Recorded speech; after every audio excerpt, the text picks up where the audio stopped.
Joined by Mark for this game. Hello. So we have got some pretty cool matchups for you, I think, this round. On table 1, we have got Dave Kerr with his Slaves to Darkness, Knights of the Empty Throne list, versus Corey P with his Daughters of Cain, Calebron list. So both these lists are picks to potentially take out the event. Yeah. They've drawn each other this round, so we thought it would be amiss of us to not stream this game, as I'm sure it's going to be pretty great. So we've got that game. So Mark, I think if you want to take us through those lists, or do you want me to take you through those lists? I can do that. We can go through them together. Which one do we want to do first? Let's start with Corey. Righto. So I know all about this list. Oh, okay. Corey basically beat me with this a few weeks ago. Ah, right. So we've got Daughters of Cain, Calebron with the teleporting. So he's got a Bloodwrack Medusa as the general. So she's got that Mistress of Illusion trait, which is going to let him to teleport units within 7, 9 away, anywhere on the board. Doesn't need a CP or anything, so it's super good board-wide teleport. She's got the Shadow Stone, which lets her reroll 1s to cast and gives her +1 to cast, and the Mirror Dance spell, which only needs a 4. So basically, as long as he doesn't roll a double 1 into a double 1, he's going to get that Mirror Dance off, which is going to let him pick 2 Daughters of Cain heroes within 24 of each other and swap them over. As long as they're not within 6 of any other units, he can swap them. So the trick there is he's also got Laushon the Soul Seeker as an endless spell, so he can cast Laushon with Marathi because he's got the Shadow Queen, and Marathi obviously because it's Daughters of Cain now. And he can Laushon Little Marathi. She would normally die, but can't die. So he's able to move her in the hero phase. Then he can Mirror Dance Shadow Queen and swap positions with her, and the Shadow Queen is still free to move because she hasn't teleported. So that lets him move the Shadow Queen super aggressively up the board and basically get into his opponent pretty much wherever they are. And then he can save the teleport for his big unit of 20 Bloodstalkers so that he can then spend a command point in the hero phase and shoot with them. So he can fire out 40 shots at 24-inch range, doing mortals on 6s with those Bloodstalkers, and then do it all over again in the shooting phase. So that's basically the army, and then everything else is pretty much filler. So we've got 3 10s of Sisters of Slaughter, all with bucklers and whips, to just try and basically punish people for killing them in combat when they make their armor saves on 6s. He's got 2 units of Shadow Stalkers, which is the new Daughters of Cain Warcry Warband. So that also comes with the teleport. So he's got so much teleporting in this list. And then the change he's made basically since the last game is he's dropped out Life Takers. He's bought himself an extra CP, which is great because it lets him shoot with those bow snakes and potentially fight with the Shadow Queen in the hero phase on the same turn if he needs it. And then he's put the Burning Head in for rerolls, which he can either use on the Shadow Queen if she's already taken wounds and he doesn't care about it and just wants to reroll 1s to hit, or he can use it to proc those bow snakes and get them rerolling 1s to hit. So very, very, very good list. Lots of tricks, hyper mobile, loads of damage, ability to shrug off damage with Marathi, so super strong list. But he's playing against Dave. Do you want to take away Dave's list? Yeah, sure. Dave Kerr. He's running Slaves to Darkness with Knights of the Empty Throne. So he's running Knights of the Empty Throne Baron Guard, a unit of 6. He's taking that as his general because he doesn't have Archeon in the list. He's taking Inescapable Doom with that unit as a command trait. So within 3 inches, enemy can't retreat. So they'll be stuck in combat with that unit if he gets to them. He's also got the Grasping Plate artifact on that unit as a whole. So he can activate and pile in from 6 inches away. So yeah, it gives him some extra reach there. And he has the Mark of Nurgle, which does he get a bonus for that unit? Is it the +1? Yeah, because he's got a War Shrine in the list. Oh, right. So basically, depending on the mark that he's got, gives the benefits from the War Shrine. So he's going to be able to get +1 to wound and +1 save. From that War Shrine, which is pretty good. Oh, yes, that's further down. So that's going to be a pretty tough unit, I think. And then if it does get killed on a 5-up, he can bring 3 back. So that's pretty good for a CP. Yeah. Apparently Dave's taking first turn with this list at the moment. So that'll be pretty aggressive. Well, tell you what we'll do is we'll put the table up on the screen so that you guys can see as we talk through, because they've done deployment and I think Dave's taken turn 1. So we'll let the game go on in the background while we just finish talking through his list. So as well as that, he's got a Chaos Lord. So that's got the Reaper Blade and a Demon Bound Reaper Blade and Demon Bound Steel. So that what one does that one? Oh, no, I'm not even sure what that does. Oh, it's just his normal normal just his weapons, normal I think. weapons that come Basically, with him. yeah. Yeah, okay. He's got an artifact on that one, the Plate of Perfect Protection, which is going to negate 1 rend against him, and that's also got a Mark of Nurgle on there. Yeah, this whole army is Mark and Nurgle. Yeah, It's all in a Plague Touch warband, so yeah. it's like 1 drop basically, all in a Plague Touched. Yep. And he's got 2 Chaos Sorcerer Lords on foot for the Oracular Visions, so he can re-roll saves as well on units guaranteed, which is really good. Then he's got 20 Chaos Marauders with just the axes and shields. 5 Chaos Warriors with hand weapon and shields. Another 2 units of them actually. 2 of the Untamed Beast warbands from Warcry. Yeah. So you see them with their pre-game movement, which I think he's probably already done. You can see them on the screen. They've moved forward. You've got Dave at the bottom there, Corey at the top. And yeah, those 2 units of 9 Untamed Beasts have just pushed forward. Just gives him space from stuff that wants to try and go first in Alpha Strike potentially. So interesting that Dave's maybe decided to take first turn here. But especially as he sat back, I wonder if he's... but... Although I don't think he has sat back. I think he's gone on the line actually. He's gone as far forward as he can. I think it's actually Corey that's sat back. Because Corey's is definitely a list where I think if someone can hit it, they want to. Yeah, and he's got plenty of teleport to get out of there anyway. So, yeah, that possibly why David decided to take the turn to just not get blocked in straight away. I think so. I think he needs to give himself potentially protection from those snakes if he can push those Untamed Beasts far enough forward. But Dave's also got 6 Flamers which he's allied in, which just gives him some power in the list to just range blast stuff off. And then he's got that War Shrine we mentioned before with the Mark and Nurgle, and it's all sitting in a Plague Touched. So both 2 very strong lists, 2 very competent players, so I think this is definitely going to be a game to watch. So you've seen a live at table. What we have on the second table is we have got Hoops and Eddie Mcmichael. We've got a big Waagh playing a Stormcast Desolator Bomb. So I'm just going to flick over so you can watch their kind of deployment and game as they're kicking off while we take through the lists. So in that other game, Yep. David just got the shield on the Marauders, but then he failed to do his teleport with them. Oh, he's failed Mask of Darkness. Okay. Yeah. So that might be a bit of a setback. Yeah. Yeah. Okay, so on this table we have Ryan Hooper, who's running a big Waagh, Iron Jaws, and he's taking a Mega Boss and Maw Crusher, which I think is pretty much what you do with Iron Jaws. He's running that as a general. He's got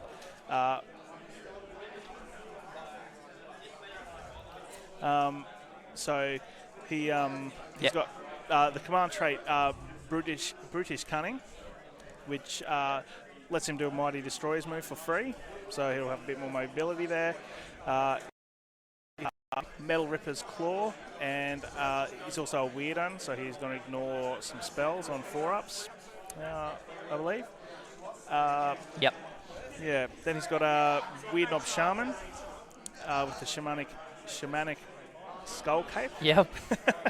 And he's also got the teleporting spell on him as well. Yep. And then he's running 2 War Chanters with Get 'em Beat. So... Yeah, so obviously he's able to pick 2 units to give them the +1 damage and to do the 3d6 charge. Yeah. He can only do one of the get 'em beats each turn, Yeah. so he can only pick 1 unit for the 3d6 charge, but he is able to give the extra damage to 2 units. Yeah.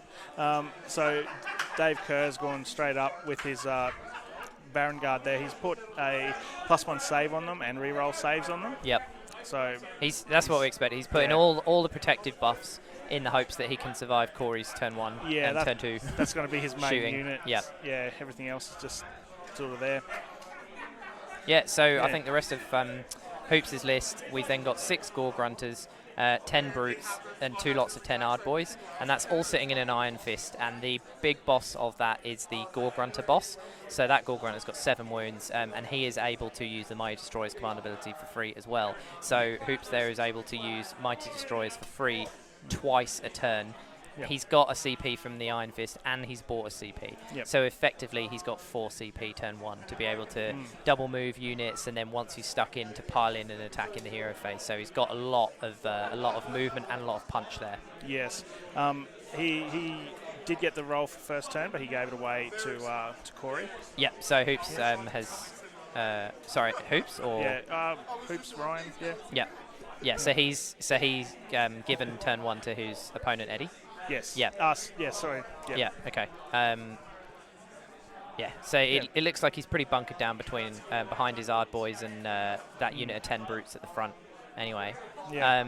And so that moves us on to his opponent, which is Eddie Mcmichael with his Stormcast Eternals list. Yep.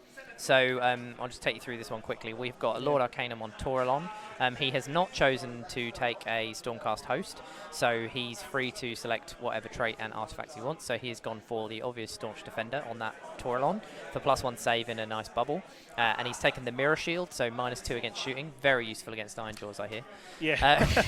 And then he's got the Azurite Halo spell, which is going to mean that he gets a 6-up after save, I think, or 6-up mortal wound bounce back.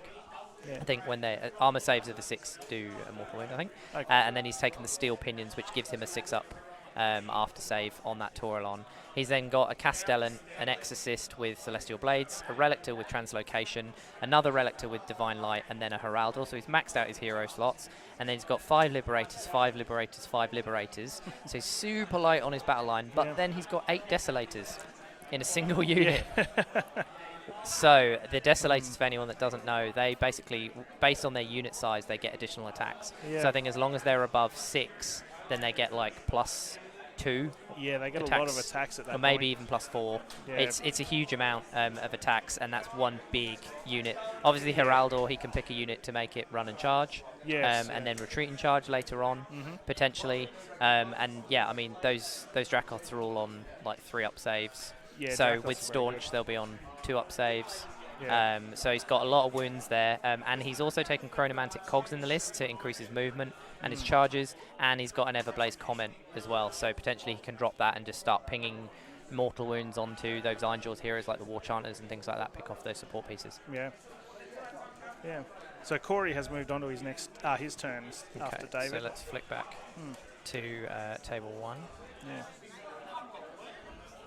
So you can run and charge.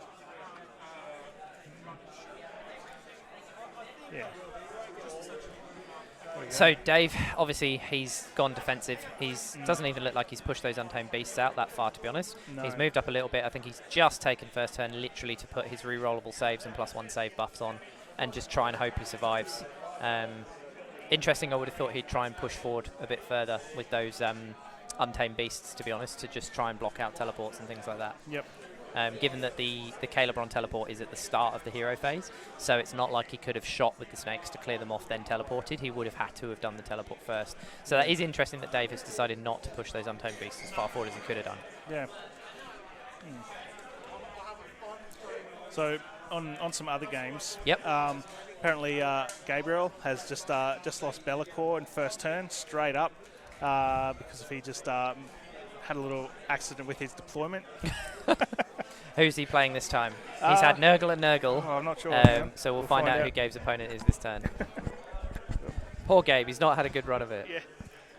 And just so that the listeners know, the auxiliary objectives this round are Aggressor, which is control all of the objectives wholly within your opponent's territory. So playing focal points this turn, it's basically the back 2. Obviously the middle one is not in opponent's territory, it's kind of between the 2, so you just need to control the back 2. And then Assassinate, which is each of them will have had to have picked a hero for the opponent to kill. So I would imagine Corey would probably say that he needs to kill Shadow Queen, maybe. Yeah. Or perhaps not. Perhaps the Medusa, because he wants to keep her at the back of the board out of harm's way. Yeah. Whereas he's going to throw Shadow Queen at Dave, and then as soon as she dies, Marathi dies. So actually, he'll probably pick the Medusa, because Dave doesn't really have the shooting. Yeah. So he'll probably pick the Medusa and try and keep her out of harm's way, I'd imagine. Yeah. It would be good to ask the table bosses if we can find out who each player has picked for their Assassinate targets. Yeah. So I just found out Gabe's playing against Chris Wilcox. All the Seraphon. skinks. Yeah. Okay. Yeah.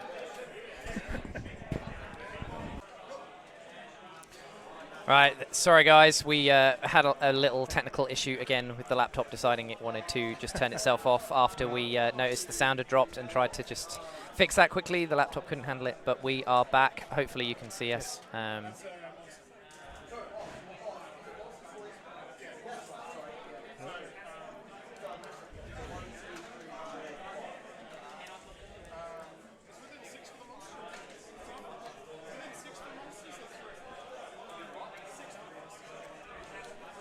So Eddie's turn just got 5 points. Yep. Yep. What were the points? So Dave, I'm assuming, would have scored 1, 2, he would have scored 5 in his Dave first got turn. 4. Dave got 4. Mm. Where's that war shrine? Ah, he's kept the war shrine away. Okay. Yep. Looks like he's trying to hide it behind some terrain there. Yeah, he doesn't want to lose that piece for sure. Sorry, turn 1. So Dave got 4 points. Yep. Okay, and Corey, do we know what he got? He's still playing his turn, I isn't think he? he's still playing He's his shooting. turn, yeah. Okay. So basically, I think we can assume Corey's doing shooting at this point, and he's killing off untamed beasts. Yeah. So we'll flick to table 2 and see what's going on there with the big Waagh versus the Stormcast.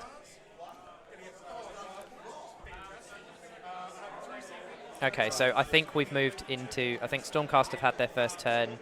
It looks like they would have scored 5 points from getting both the back objectives, getting the middle, and having a leader, a behemoth within range. So I think the Stormcast would have scored 5 points, and we're on to the Big Waagh's first turn. Yeah.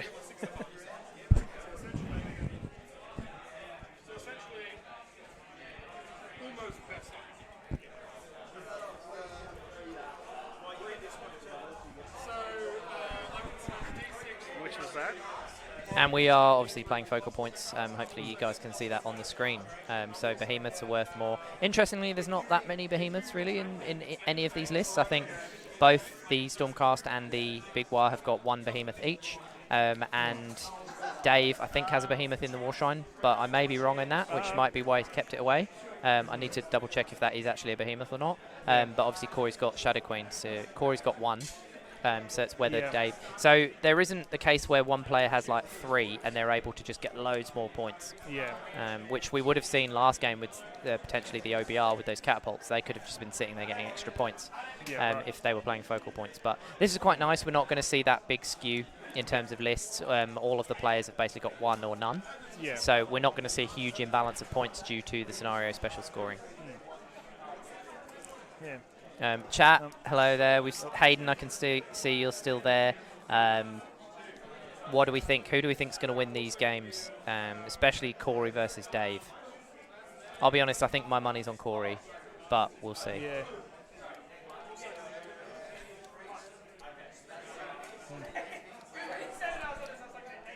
So there's a table just here with 2 Zinch armies, very similar Zinch armies against each other. I believe it was Luke just done 36 wounds to a unit of pink horrors and wiped them pretty much all out. Nice with his flamers. Yeah. Yeah, he's change host. Yeah.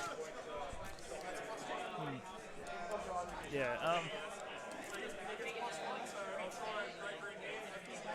Yeah, I don't know how this game's going to go. Yeah, in other games, players that are doing well, Matt Daley's got 2 wins with his Ideneth with his 2 units of 3 sharks, which interestingly do not have nets. Oh, okay. That he's gone for like all the shooting with Rend. So Right. he actually, between that and the Leviathan, he's got like 32 shots, 3s and 3s, and he's like 3s reroll 1s. If he's shooting heroes or monsters, it's 3s rerolling on the wounds with Rend. He's like, actually, people really underestimate the amount of shooting, so that's really cool Well, to yeah, see. I think at the moment most people are Right. expecting nets on the sharks, aren't they? Yeah, I Yeah. certainly would be. I thought he had 6 nets. Yeah. Because the nets are still damage 3 as well, right? They don't have the Rend, but they're damage 3, I think. I think Less so. shots. Yeah. I think I would still always take the nets. Yeah. But, I mean, yeah, 32 shots with, he's got like 12-inch, 14-inch move, 24-inch range. He's got huge threat with it. Yeah. So actually the ability to just like pick off support characters or get rid of screens is actually massive Yeah. at range. And that's something that Deep can normally struggle with. So Yeah, and just having that that unexpected element could throw some people off. yeah. I think he had a hard game as well last round. He was up against the Cities of Sigmar with the 2 blocks of 30 Phoenix Guard and the Frost Heart, and I think he lost Volturnus turn 2 to an Everblaze Comet, despite having a 3-up ignore spells. Yeah. And yeah, but he managed to just get the win. Yep. So I think it was a tough game. But that 2 blocks of 30 Phoenix Guard has been defeated. Yep. So he's now playing Matt Kent, who is a similar list to Tristan. He's got loads and loads of Blight Kings Yep. again in Nurgle. Oh, Tristan, yes, I've seen his. Yeah, think yeah, he's got so- 45. Yeah, so he's got 45. Obviously, he was on stream game 1. So Matt Kent is running a similar list with lots of Blight Kings, and he is playing Matt Daley now in this scenario. So we'll have to see who goes up there. Yeah. So we can see here, it looks like Hoops is playing quite defensively, actually. He's moving that Maw Crusher forward, but he's created a wall with the pigs. He's just moved the brutes. He's measured there to make sure he's going to get the extra point for being within 6. It'll be interesting to see how many models each person's got within range of that middle objective. But this is very unorky. This is not the sort of movement I was expecting from a big Waagh, is to be cagey like this. I was expecting full-on sprint across the table, charge him in. I think this potentially still just the destroyers moves at the moment. You could be right. This could just be hero phase moves. The brutes were, but he's just made a 9-inch charge here, so maybe it was a bit further along in the phases. Yeah, that's the problem with all of those points being tied up in those 8 desolators. He's just not going to have very many bodies on the objective. Either is Eddie. So I think if these 10 brutes here go in and they kill off those 5 liberators, which you would expect the brutes to do, you would think so. He's going to take that middle objective back on his turn and score them all, and he's always on for the double here, Hoops. So yeah, that's right. yeah, especially if he can get within 3 of those desolators. Yep. And tag them in so they can't kind of make a charge. I don't think they're reliant on a charge, Desolators. I don't think they get any additional damage. Think they're one of the ones that are. But it's just such a big footprint. That 8, you can see it's a big long line. Yeah. And so if Hoops fights it on one end with the Maw Crusher, for example, then they're not... Yeah, you can have +4 attacks or whatever per model, but if only 2 of them are getting to fight, it's... I think you might struggle here. But he does... Yeah, I think he has the Herald for that situation. So he can retreat and charge, But on the turn he gets charged, though, is the issue. And hopefully he won't lose too many. But I have to say, I'm surprised that the unit of pigs, knowing that he could do that hero phase move 9, then move them again 9, he potentially could have tried to go for that Heraldor, or whichever hero that is top left that we're seeing, just one model on that objective. Or just move those pigs and taken that. And then that would have been really quickly putting the pressure on Eddie to have to respond to those pigs. Otherwise, they'd be free to run around the back, and those Desolators just get bogged down in the middle. Yeah, definitely. But yeah, we'll see. It's interesting. I think Hoops here is not wanting to overreach turn 1 in case he doesn't get the priority. And then if he does get the priority, those pigs still have the movement to go and do that. Or he can just give it away knowing he's safe. And I reckon he'll probably go for the give it away and just see how the grind goes for the first few turns. Yeah, I think he is playing it safe for that start, just to see how it goes. Okay, so we'll flick back to the other table, and then we'll see once this combat phase is resolved if those Liberators and things are still there. It does look like he's charged in those Desolators, so he might actually lose those brutes, but we'll see. Okay, so here we can see Corey's gone super aggressive straight away, as expecting. There's some big holes in those Untamed Beast units, and the Shadow Queen is up on that middle objective, looking very, very aggressive. If she can make a big charge, I'm assuming, to get into those Varangard, Dave might be in trouble early here. Although I think those Varangard can retreat and charge. So there'll be... Varangard have just been shot. I'll just find out what's actually happened. Okay. What was that, sorry, Gemma?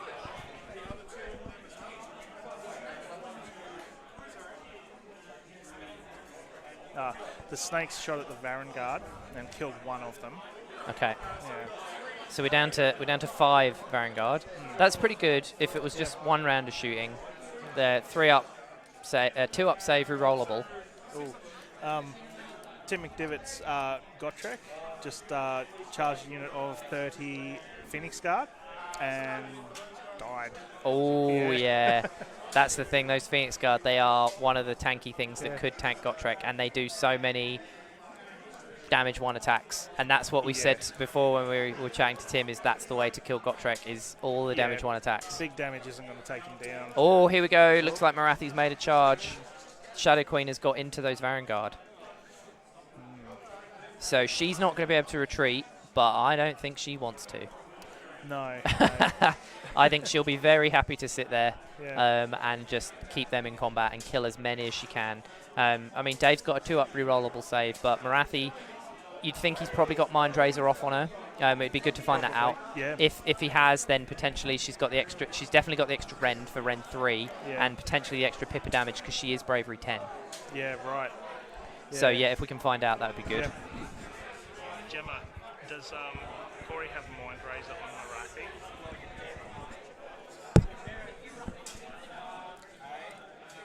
Yeah. So I'm a little bit behind with the updated Daughters of Cain. Is Marathi still only taking three damage per turn? So, Mark, Yes. let me educate you Yeah, on the goddess that Marathi has become. Yes, because I'm a So little bit behind on she this. has had her grand apotheosis, Yeah. and she has now ascended to godhood. Right. So she has gone up 120 points. Okay. But instead of just having one model on the table Yes. that you then can decide or potentially get forced into transforming, and when you do, you double the amount of wounds taken, Yep. you get both of them. Right, okay. So you get Marathi Kane, who is Little Marathi as we know her, on foot, who is still the 3-cast powerhouse wizard that she always was, with -1 to hit innately against her, 3-cast, +1 to cast unbind, etc. Her spell at range 36, all that good stuff. And you get the Shadow Queen, new and improved. So she is on the table, moves 14 base. She's got a shooting attack that is 2s and 2s with Rend 3, d6 damage. She starts with 8 attacks with Heart Render. Yep. All of her profiles are 3s and 3s. Heart Render's Rend 2 damage 3.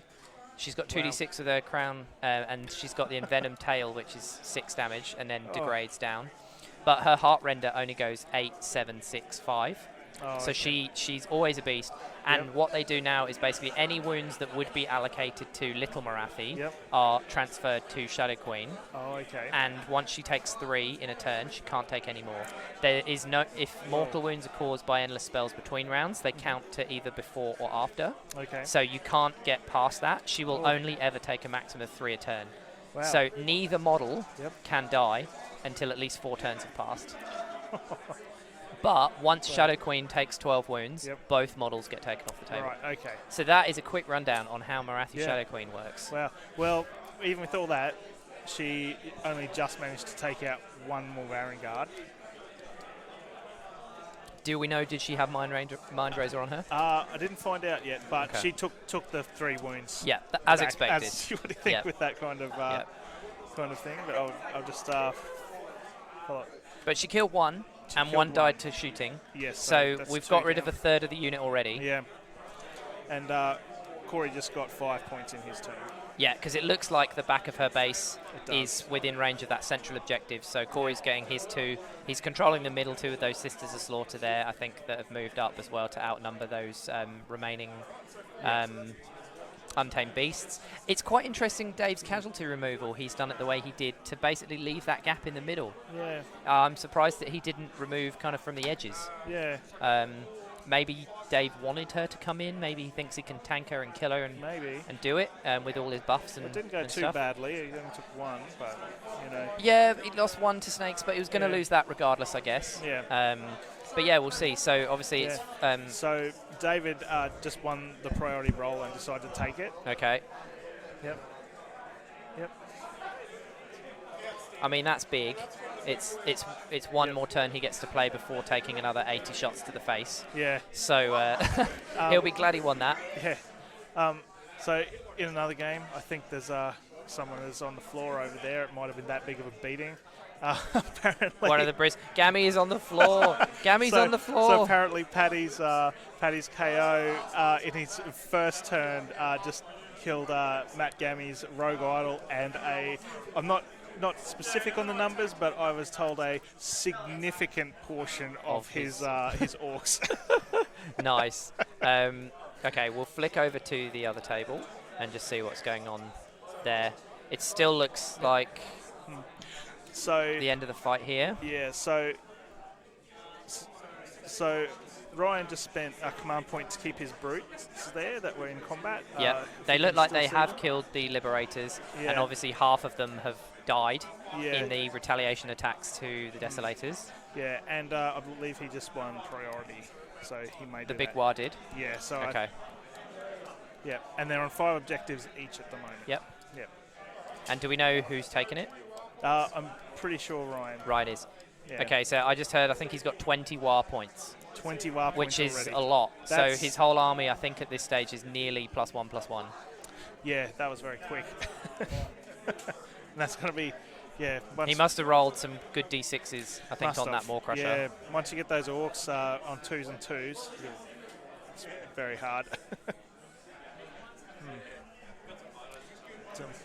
Oh.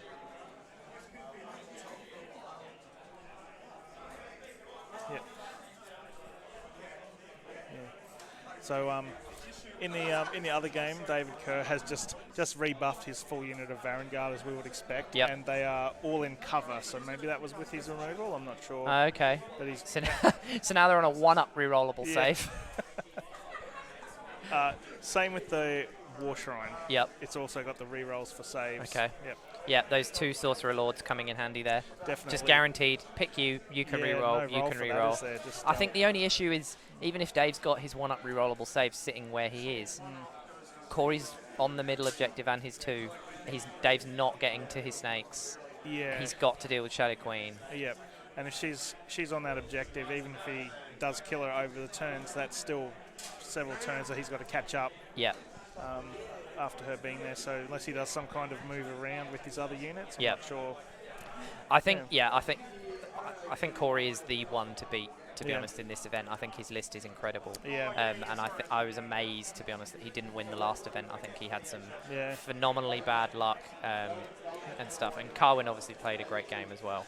But I think Corey's list is ridiculously strong. Yeah. I think Dave's has amazing synergy, but I just don't think it has the same level. It doesn't have range. And 80 shots a turn from those snakes, and Shadow Queen, and teleporting. Corey's Yeah. list just does so many things. It does it so well. Yeah. It'll still be interesting because Dave's a very He's a good player. very, so very good player. He can, if anyone's going to make it work, he will. Oh, for sure. Yeah. And that's why we put this game on, because it's going to be a cracker of a game. Yeah. So it looks like Ryan might have just blocked himself out of that move with the Gorgrunters that you were talking about last time to go up and get that little hero. Potentially, although he might have just gone for a hero phase move He first. could have, yeah. Yeah, it depends where they're up to. But yeah, I think maybe Ryan's just decided, I'm going to protect my heroes, Yeah. my war chanters that are at the back behind these 6 pigs, Yeah. and see what the Maw Crusher can do. Yeah. And just, I think he wants to have those 6 pigs and the war chanters up his sleeve after dealing with the Desolators. Yeah. If he's still got them alive for the later turns and the Desolators are gone, Yeah. he doesn't need anything else. That's- Because those 6 pigs can move themselves. Yeah. He needs nothing else. They are fully independent. They can move, they can go around the board. They'll outnumber the units, they'll outnumber the heroes. So I think he's going to try and make sure he doesn't lose them to those Desolators. Yeah. Yeah, it looks like he's setting up for a charge right onto that very, very end one to just minimise any retaliation. Which is what I thought was coming. Yeah. You negate all of those attacks coming back by them Yeah. being strung out like that, and you use your hard hitting. That's what the other reason I think he's used the Maw Crusher, because that one base can Yep. go on the end and do its full complement of damage, Yep. whereas that big unit of Gorgrunters would have had to have engaged basically all of the Desolators to Yeah. put their damage out, and I'm not sure that's the trade he wants to make. Yeah, well, he's put his +1 damage from his War Chanters on his Maw Crusher Yeah. and the Gorgrunters. Yeah. I mean, he's put the +1 damage onto the Gorgrunters, I think, just waiting in for Eddie's turn. If they get charged, they Yeah. still get the damage. Yeah. Or it might only be until the next turn. I always forget with how that works quite on the War Yeah, it Chanters. changes whether it's to hero phase, Or just, I think it is actually Yeah. just in the next combat phase. Oh, okay. So you never know, we might still see Yeah. a charge from them. Yep. Yeah. So, yeah, he's definitely keeping those heroes back there. No, Safe. it is until their next hero phase. So Okay. I think the pigs are just getting the +1 damage as a, if something comes and gets me, I'll have the extra damage. It's Yeah. it's the unit he's going to put it on. He's definitely keeping these R boys back defensively as well. He's trying to zone things out, because remember the Stormcast have got the relocation prayer as well. Yeah. Okay.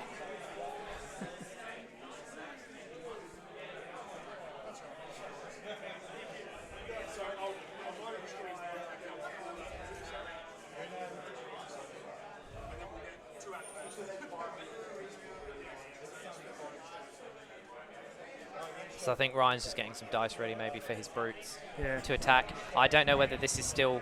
Is this still Hoops' hero phase? Are these just hero phase pile-ins, or are we onto the combat phase? I'm not sure yet. I'll find out. Gemma, is Ryan on his hero phase still?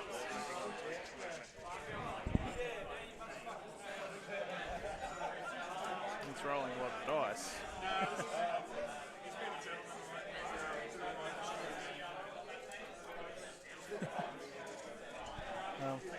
Yeah, we got... yeah, thanks, Indian Chief, 87, +1, got that. I think that's Liam in the chat. Yeah, the armies that we've got on stream do look great. So these two particularly complement each other. They've both gone for the blue. So we've got two blue armies, but some touches of white on the Stormcast and kind of blue and black on the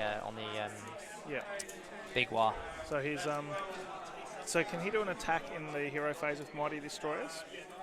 I think so. Yes, that's what he's doing at the moment with his brutes. That's what I thought. Yeah. Because they were engaged already, it made sense that it was still his hero phase and he was attacking. Yeah. And so that Maw Crusher is also just a hero phase move. Yeah, yeah. So we still may see these pigs move. Yeah, definitely. Actually, like he's just decided I don't need to move them using a command point. Yeah. Because remember, he's got 2 Mighty Destroyers for free each turn. So actually, if he wanted to move those pigs and do that move and attack, he would have had to spend a CP. Yeah, but he's obviously decided he's going to keep that CP and just use the pigs normally, potentially. Yep. So because he's got the brutes in the middle and the Maw Crusher on the left, if we do see those Gore Grunters move, I imagine they would go off to the right to go and engage potentially the other end and take out those 5 Liberators. Yep. But they are strung out, and if he's only moving them once, it's only going to be a 9-inch move. Yeah. So it wouldn't surprise me if we see them only shuffle or stay exactly as they are and not get used aggressively this turn, so he has them later. So while that's just happening and resolving attacks, I think we'll flick back to table 1 and catch up with Corey and Dave's game. Yeah, at the moment, apparently David is shooting with his Untamed Beasts into the snakes. So he made a fool of me. They do have shooting. They do have shooting. We'll see. We'll see how many snakes die from the Untamed Beast shooting. Yeah, I'm sure it'll be many. So those Vanguard have retreated. Yeah, okay. As well, we can see that unit of 4 there has run away from Shadow Queen. And what I'm guessing is he's going to go for potentially the run and then... Yeah. I'm not sure they've got the movement, to be honest, but remember they have a 6-inch pile-in. So so apparently those that shooting done 10 damage and 9 of it went through. From how many Untamed Beasts? Like 7 dudes? I think Dave's dice need to be looked at if that's the case. Was that all from the Untamed Beast? Oh, sorry, that was from the Flamers as well. Oh, don't forget those 6 Flamers, Yeah. Okay, that makes more sense. Yeah. So where are those 6 Flamers? It's hard for us to see on the screen where they are. I imagine that they are up on the right. Yeah. Unfortunately, guys, we've lost the ability to draw on the screen to point stuff out for you. The laptop has decided Bluetooth does not exist anymore, so unfortunately we've lost our mouse and we're unable to draw with the touchpad. Otherwise, I would point out on the screen where we think these units are, but we're currently getting a great view of the top of Corey's head. Yeah. He's spent a command point for the Chaos Lord to let the Vanguard do another attack round this time. Oh, that's right, because they can pile in twice, I think, from the Chaos Lord. Yeah. Yes. In the combat phase. And then so potentially 3 times in one turn. Yes, because once per game, Vanguard can pile in and attack again. Yep. Yeah. And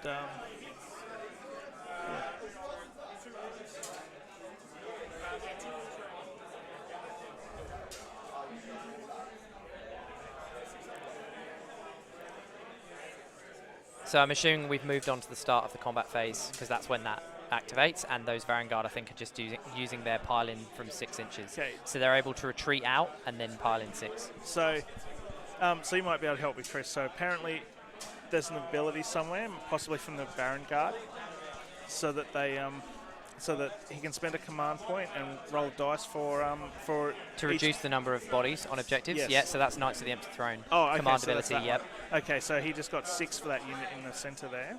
Right. Yep.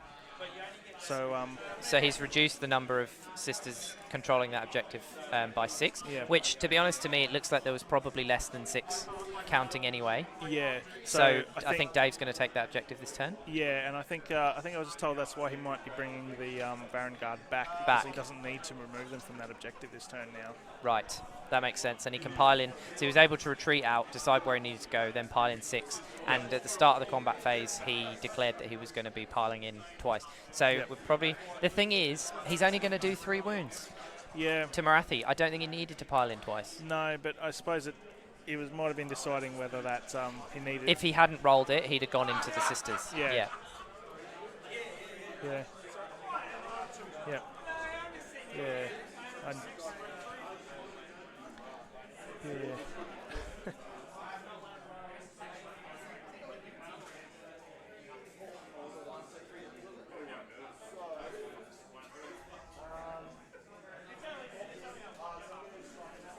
So just to clarify there, thanks Waagh or Joel, the big Waagh, the Mighty Destroyers has come from the command trait, which lets him use Mighty Destroyers without spending CP, and the Iron Fist, which lets him use Mighty Destroyers without spending a CP. So he's taken those battalions which let him do it instead of using it from Ironjaw's Allegiance. He gets around it by taking the trait and that battalion. But you're right, he wouldn't be able to just spend CP to do it. It can only come from those battalions. Oh, okay. Yep.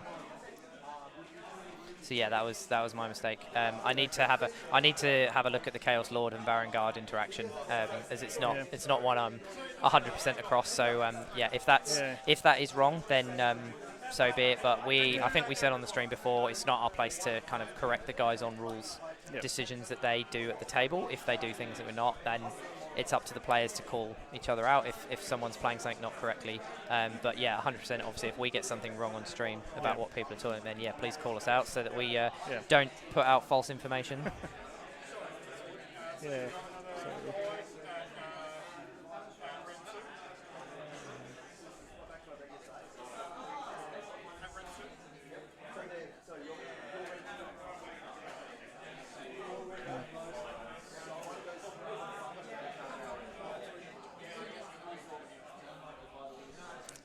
Apparently, now most of Matt Scammy's army is entirely gone.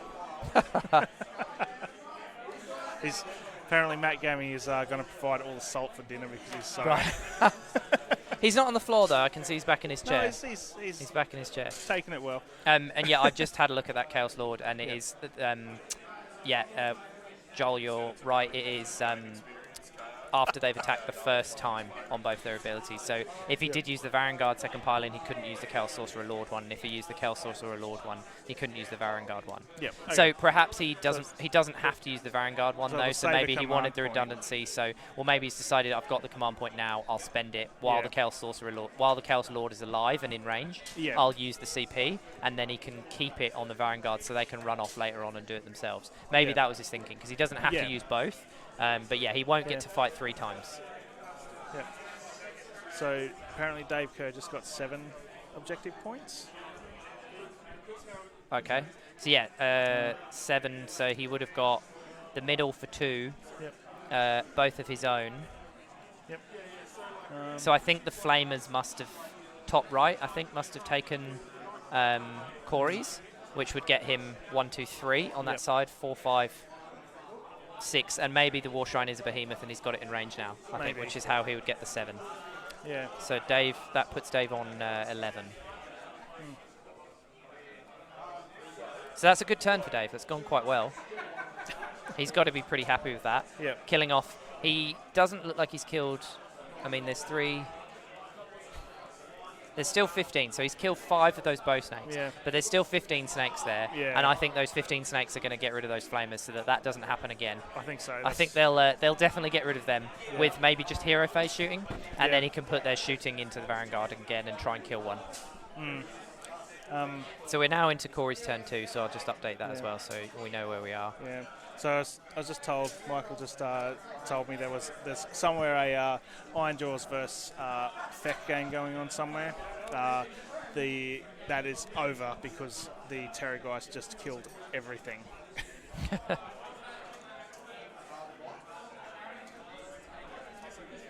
Not really getting specific numbers of things killed. Just everything. The Terrorgeist has killed everything. Yeah, a significant amount or everything. Just it's pretty vague, but gets the point. Looks like Corey's just deciding on some teleports potentially here. Yeah. So I think we'll flick to table 2 and just catch up and see what's going on there with the big Waagh. I mean, the Maw Crusher looks like it's still alive, although it looks like it's taken more than 6 wounds by the fact there's 2 dice next to it, but we're not sure how many. Only 1 Desolator looks like it's died, and more Brutes have died. Those Gore Grunters obviously didn't go in. Potentially the Desolators look like they might have tagged them in combat and pulled them in. The Maw Crusher's taken 8 wounds. Okay, and only 1 Desolator's died, so it's obviously struggling against that 2-up save. Yeah. That's Staunch Defender doing what it does. Yeah. So, that might work out as well. And yeah, we've seen Ryan do kind of as expected with those Arb boys, basically just circling his objective. I think keeping the War Chanters safe, so that he's still got them, remembering that the Stormcast have got their Translocation Prayer on the Relictor, so they do have the ability to teleport if he maybe left a hole for them to fit. Yeah. Oh yeah, there was a Relictor there, wasn't there? 2.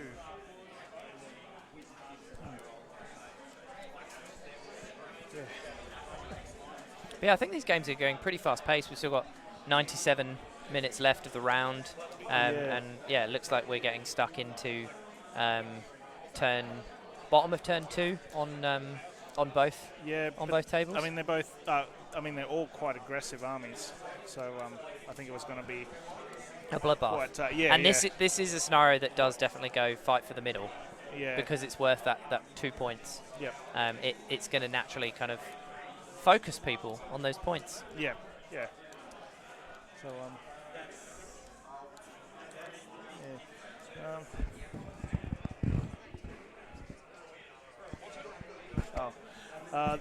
so the Desolators just killed the Brutes. Yeah, I think we're expecting that, and he did. Yeah, as expected, bring in the pigs with that 3-inch pile-in. Yep. So that's we've got the extra damage on those Gore Grunters. Yeah. So I guess Ryan's going to be hoping for some damage there, but they only have Ren 1, and he's going into a 2-up save, and obviously he's not getting his +1 to hit and wound for charging because he hasn't charged on the mount attacks. So we'll on the jagged. The jagged Gore Hackers and the Gore Grunters themselves. And if those Desolators stay at those high numbers, they're going to put out so many attacks. That actually they're going to... Yeah, they haven't dropped down, have they? No, if they get rid of that Maw Crusher, and they're chewing into these pigs now, Hoops might actually suddenly become unstuck. Yeah, so I forgot about that 2-up save.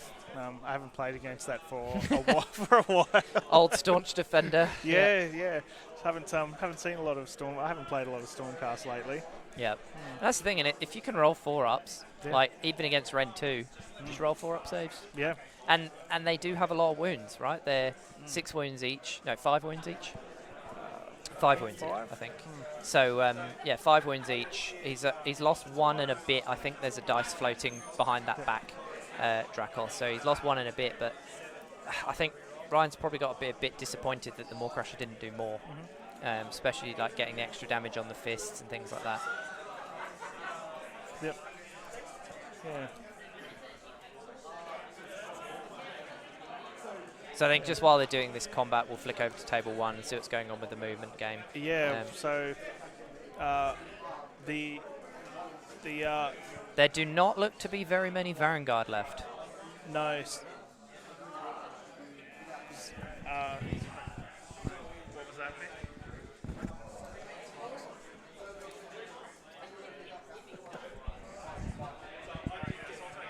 What's in the hat?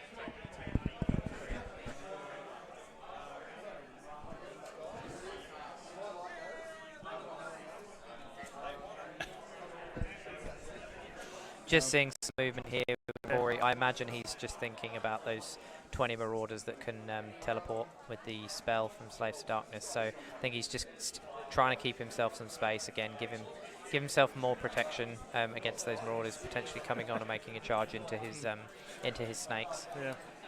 Yeah. So Corey double shot with his snakes, as we would Expect. assume he would. Yep. And he killed 2 Varanguards in that attack. Nice. Yeah. So it's not. So he's left the Flamers alive. Yeah, it looks like it. Okay. But he did teleport. He did teleport Little Marathi, but I'm not quite sure where. Oh, potentially, yeah. She may have gone. She may be going into. Yeah. He may be sending Little Marathi into those Flamers because she can only take 3 damage. Oh, And right. he may be thinking, do you know what, I'll just block their damage. Yep. I'll block their damage Yeah. by just putting Little Marathi into them. Although, I'm not, yeah. So there's a unit over there. So that's obviously the Shadow Stalkers, I think, teleporting. Yep. That we've just seen there. So I'm still trying to just see from the tabletop where the 6 Flamers are. Yeah.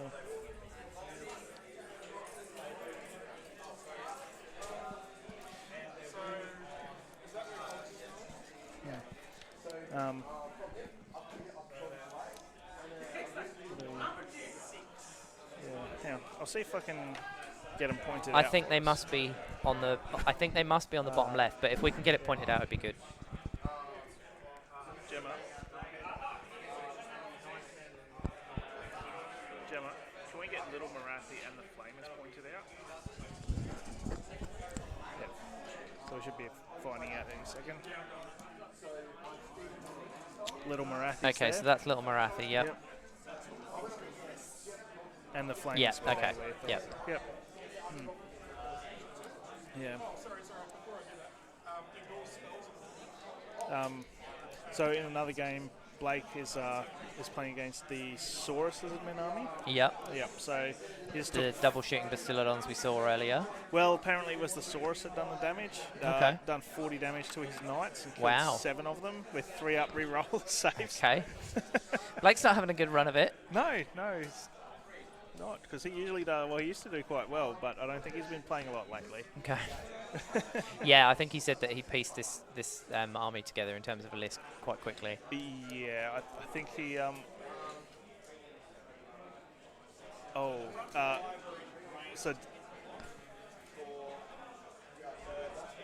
So David just lost his last Varangard to shooting. And he rolled the dice. He rolled the dice. It was a 4. It was a 4, so they are gone. Yeah. It's not So good Corey's happy about that. Yeah. Shadow Queen's still got at least half health.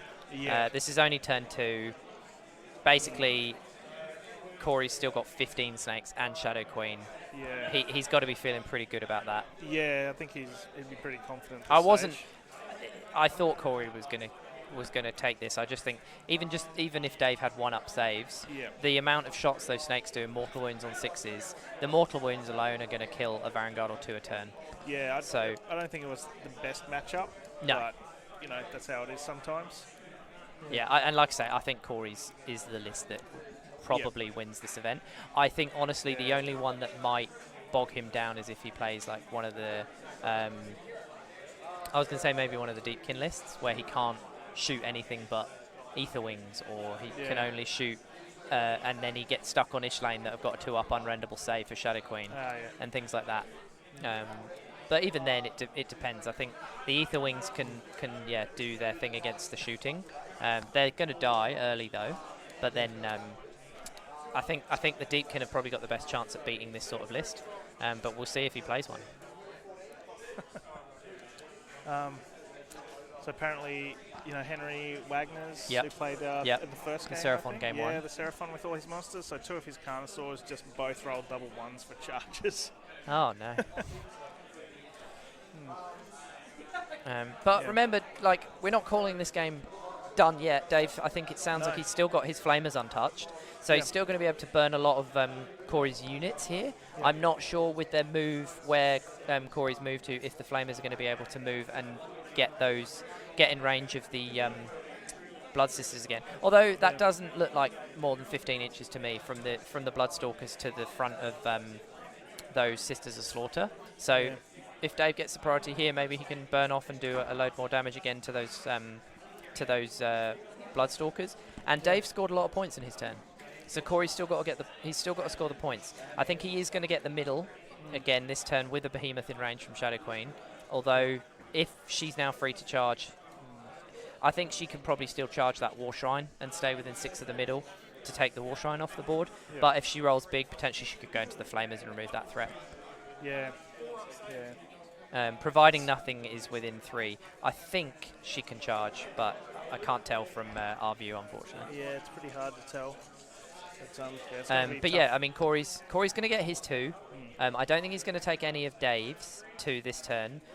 He's going to get the middle back, so I imagine Corey's going to get 4 or 5, depending on where Shadow Queen ends up. Yeah. Looks like he's moved her away, so I think we'll probably only see Corey get 4 this turn. Yeah. So depending on priority, Dave might... I'm not counting Dave out. He's a good player. He's got to be devastated about losing the 6 Varangard that early on and then not getting at least 3 back. Yeah. Yeah. But we'll see what plays he's got.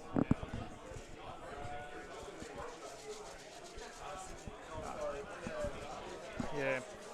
I mean, it's going to be hard to go because that was kind of the main unit. His list revolves around that unit. That That's the thing. The Flamers are a nice addition, but at the end of the day, I think if he loses the Varangard that early on, without much return, it's downhill. And it looks like Corey there has made a charge with I think their Sisters of Slaughter into those Flamers. So I'm expecting those Sisters to kill a good few Flamers because those Flamers are not resilient.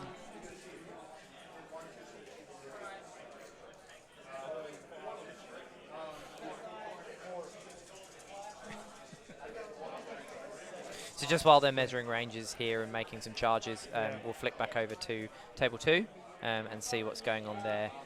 Although it doesn't look like much has changed here either. No. I think we're getting stuck into some pretty meaty combats here. Yeah. It looks like, no, we've still got the 7 Desolators we saw before are still there.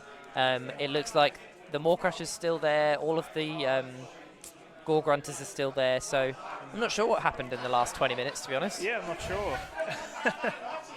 So I think the Desolators would have done something in return. It looks like they might be piling in. It looks like they're now piling in, yeah.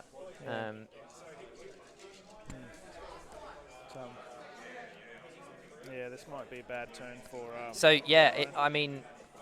Ryan, you'd have thought it was his turn, so he must have attacked with at least either the Gore Grunters or the Maw-Crusher. And we're only now seeing the pile-in. Or has the turn moved on, and is this actually now Eddie's combat phase? It might be good to get an update on just where we're at.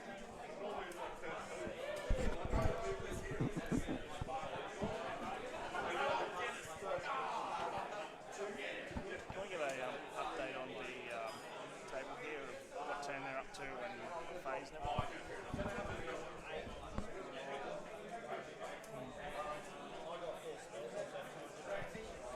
So they're on Eddie's turn 2 combat phase at the moment. Yeah, so it has moved to turn 2. So how many points did Ryan score?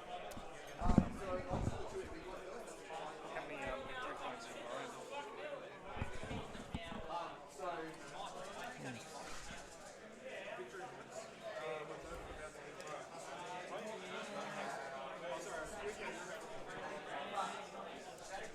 Ryan? Ryan's on 10 at the moment. Okay, so he scored another 5. Yep.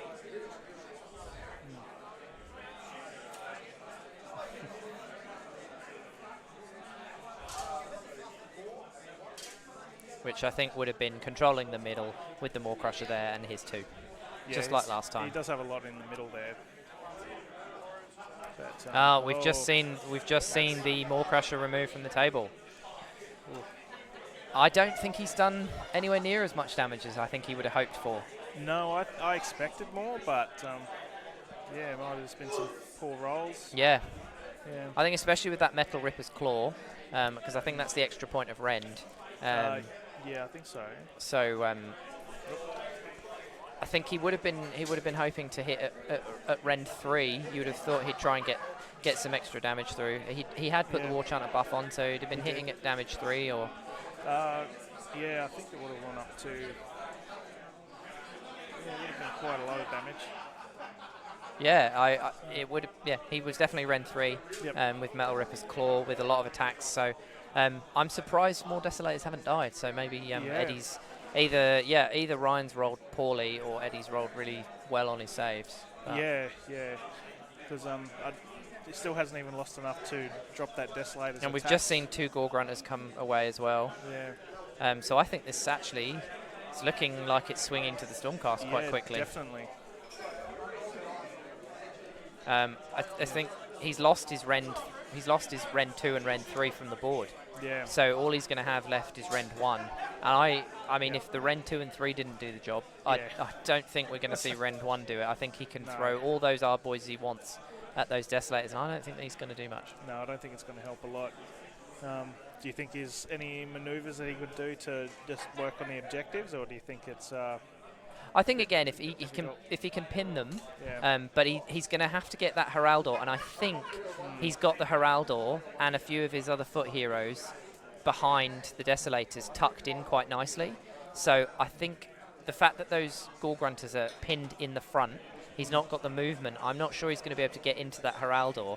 And so even if for one turn he uses the Arboys and pins the Desolators on both ends, for example, to try and limit the damage coming back, as soon as that Heraldor lets them retreat and charge, he's just going to be able to move them, take those Arboys off the table.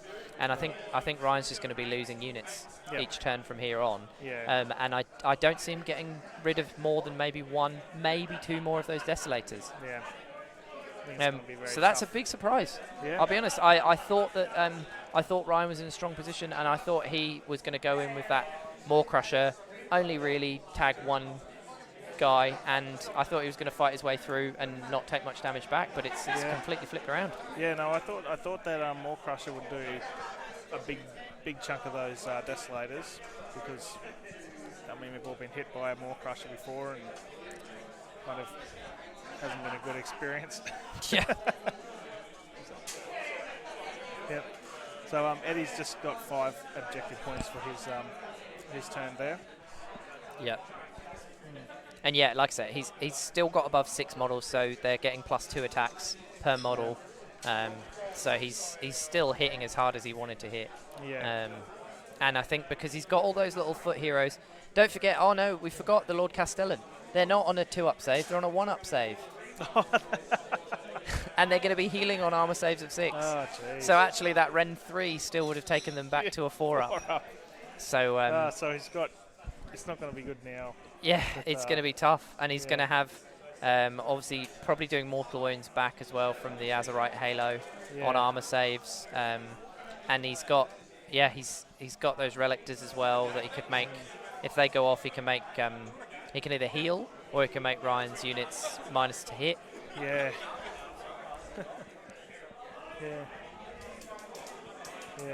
Oh, here we go. So Ryan's measuring some 9 away. He said, I think I just heard him say, do you want a game? And I think we're getting ready for hopefully a big green hand of Gork. And he's going to go for a teleport and charge and just try and get objective points while he's got bodies on the board. Yeah. Well, Ryan did just win the priority roll and took it. Marathi's taken another 3 wounds. Okay. So we'll just get the update left. here in terms of VPs that Eddie scored. I would think Eddie that turn would have also scored 5. Yeah. Okay, and Ryan has taken the priority for turn 3. Yes. So we'll just do this update and then we'll flick back over to table 1.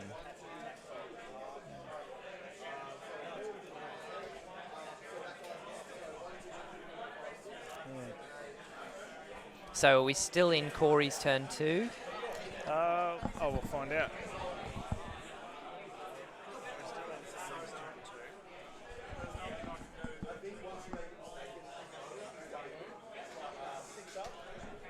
Yep, bottom of the turn 2 combat phase. Yep. So just trying to work out what the Shadow Queen is in combat with.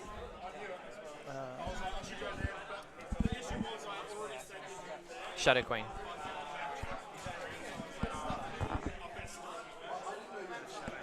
I think looks like Chaos Warriors, but it could be Marauders. Yeah.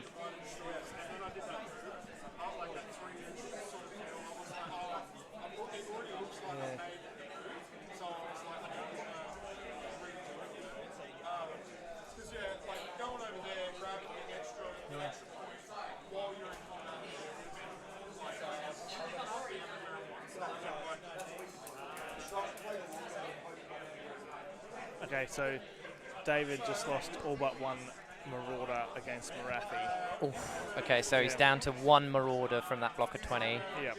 So that's no longer a teleport threat. And do we know how the Sisters of Slaughter are doing into the Flamers? Yep. So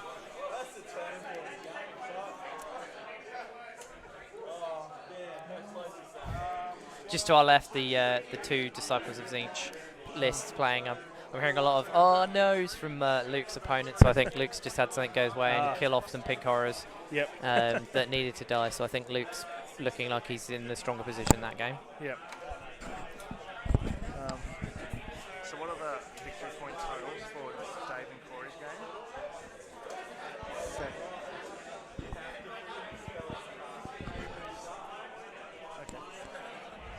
Okay. So I'm not sure what's happened here, but apparently the victory points here are 7 and 9. So I'm not sure what's... So Dave's on 9? No, Dave's on 7 apparently.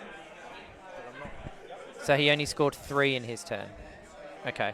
I think that makes sense because actually where we thought he had Flamers at the top right wasn't Flamers. Yep. So yeah, we must have just had an update wrong. And so when we got told last turn he got 7, I thought he got 7 that turn, but he was on 7 in total. Okay, and Corey's managed to get 4 that turn, so it's 9 to 7 to Corey. So he's up on the objective points, and Dave's lost a lot of his army. Yeah, he hasn't got a lot left to work with. Sorry about that, guys. Following along at home, that was our mistake.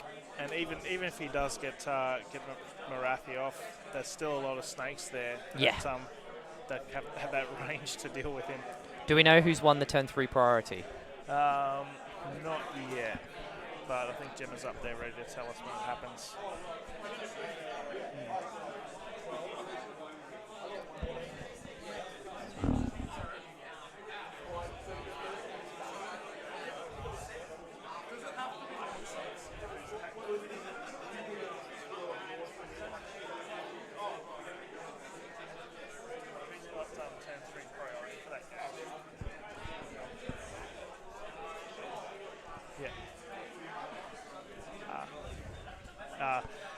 So they both got a 5. Right. So Dave has got it. Yeah. But apparently he's a little bit taking a moment to work out work out what he can do. Okay. Yeah. And that's good. That's what you got to do sometimes. You got to step back, look at the table, take a few minutes to work out what you can do. There's no point just blindly charging ahead if you don't have a game plan. Yeah. And I mean, David's a good player. He was master like twice, I mean sometimes you can think all you want, but when you've got one Marauder left from 20, you've lost your 6 Vanguard, Shadow Queen's still on the table, your Flamers are engaged. Yeah. He's got to be thinking, what can I do here? Yeah. Maybe. I think we're all thinking, what can he do here, to be honest? Yeah, I mean, I'm not a good enough player to know what you would do, what I would do in this situation. To be honest, if it was me, I'd probably go to the bar. Yeah, I think that would I think be the I'd best realise plan. defeat and I would enjoy the rest of my afternoon Yeah. and I would watch some other people's games. Yeah, well, there's still... But he's given us a game on stream, which is what we want, so we don't want anyone to just drop off after 20 minutes. But at the same time, we don't want people to play games they don't want to play if they can't see a path to victory, and that's one of the reasons it's great to stream too, because we've got a backup if that does happen and we have a quick, decisive win. Well, I mean, as I said at the start, both these armies were very aggressive, had big centerpieces to... that do a lot of lifting, so it was probably going to be pretty decisive and quick one way or another. Yeah. So I'd be very keen to know whether Dave was expecting Shadow Queen to get into his Vanguard on that first turn, and if with his casualty removal he allowed it, or if that wasn't something he thought was going to happen. Yeah. Because I think Corey 100% wanted to get into those Vanguard straight away. So it'll be interesting to see what Dave's plan was there, if it went to plan and he thought something would go differently or not. Yeah. Yeah. So, Mr. John Stark, what's happened is it's looking like Corey's had a pretty decisive game, to be honest. He, within the first 2 turns, has killed all 6 of Dave's Vanguard, and then Dave rolled a 4 to try and bring them back, so they didn't. 3 of them did not come back. So he's lost his Vanguard. Shadow Queen's still alive. She's killed 19 of the 20 Marauders, so they're basically gone. The Sisters of Slaughter have locked down the unit of Flamers, who did manage to kill 5 Stalkers on Dave's turn. But he's still got 15 there, which was more than enough to kill 2 Vanguard in their second double shooting on Corey's second turn. And so it's looking pretty strong for Corey. Basically, Shadow Queen's right in Dave's guts. The snakes are untouched, sitting there at the back of the board, able to just keep shooting off everything else. And he's still got his Shadow Stalkers he can teleport around. He's still got that Medusa that can teleport around. So it's looking pretty strong for Corey, but Dave's having a think to see what he can do. Yeah. So, do you want to go over Yeah, to the I think other we'll game? flick over to the other I table. think there's been a bit of movement over there. Oh, there has been some movement. So there was a teleport, and I think it's the Lord Exorcist that may be surrounded up the top there. That top right, the Ard Boys have made their teleport and charged that Lord Exorcist. And it looks like, obviously, the Gore Grunters have decided, we're not going to fight these Desolators. We're going to retreat and go take that other objective. Yeah. And I think Ryan's now, like we said, just trying to get all the points he can while he can. I think this turn he should get all 4, but not the middle. Yeah. Which means he should be getting 1, 2, 3, 4, 5, 6. So I think he'll get 6 this turn. Yeah. But then the Stormcaster basically, I imagine they're going to turn around, and they're probably just going to go deal with the Ard Boys and the Gore Grunters. Yeah. But probably not in the same turn, because I imagine he's not even going to want to risk the Taurillon into those Ard Boys.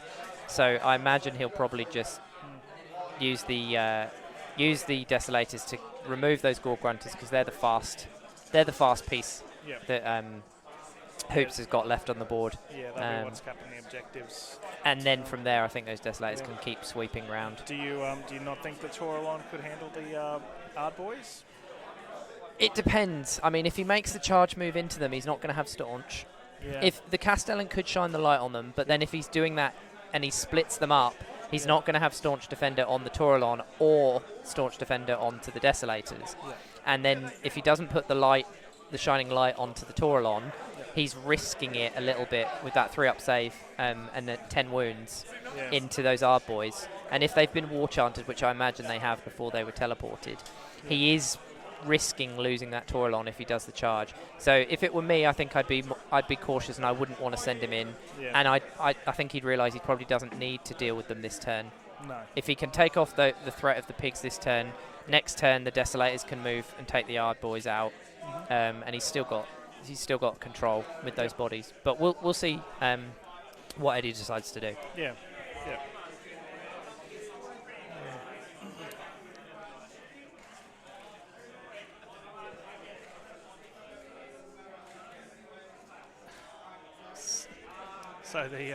So the Ard Boys just took 3 mortal wounds from an ability and at -1 to hit now. So I assume so that's the Relictor's blasted them with some lightning, done the 3, -1 to hit. That's going to help. If he can chip them down and get -1 to hit on them, if the other one does it as well, makes them -2, then he might send the Taurillon in. And they took 1 mortal wound from that too. So, they've lost 2. Yeah. They've already lost 2 Ard Boys and they're -2 to hit. Yeah. So now the Taurillon could go in with a bit more safety. Yeah. So I'm not sure whether they got War Chanted that unit before they got sent up there. I imagine they would have been War Chanted before they were Hero Phase teleported. So that buff is still going to be in play until Ryan's next Hero Phase. Yeah.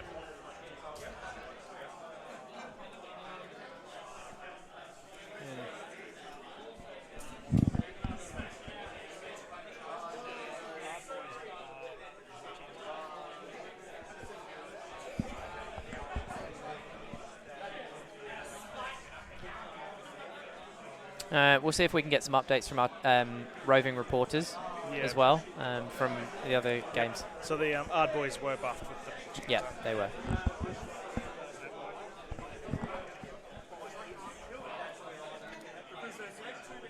I can see lots of buff tokens going down on those Desolators at the moment, so it looks like they're probably getting Castellan shining a light on them, and I imagine they're getting Celestial Blades cast on them, and maybe Azerite Halo and Divine Light. There's so many buffs in that Stormcast book that can go off. What's that one? There's so many buffs in that Stormcast book to put on, like the Celestial Blades for the wounds, and then he's got obviously the Azerite Halo. There's just lots of buff pieces that you can get. It's just that they tend to come on small, fragile-ish foot heroes. But if you can protect those foot heroes, not play against shooting, then Stormcast has still got some strengths. Yes, Mr. John Stark, the Maw Crusher, is dead. I think Ryan has to be a bit disappointed with his performance, but he didn't do much. On the other table, the Chaos Lord, that I think we just forgotten about a little bit, just took Marathi off the board. Okay, so Shadow Queen and obviously then Little Marathi have been killed by a Chaos Lord. Yeah. So it'll be interesting to see how it goes then. Do we know what the Sisters of Slaughter did to those Flamers? Because that's important.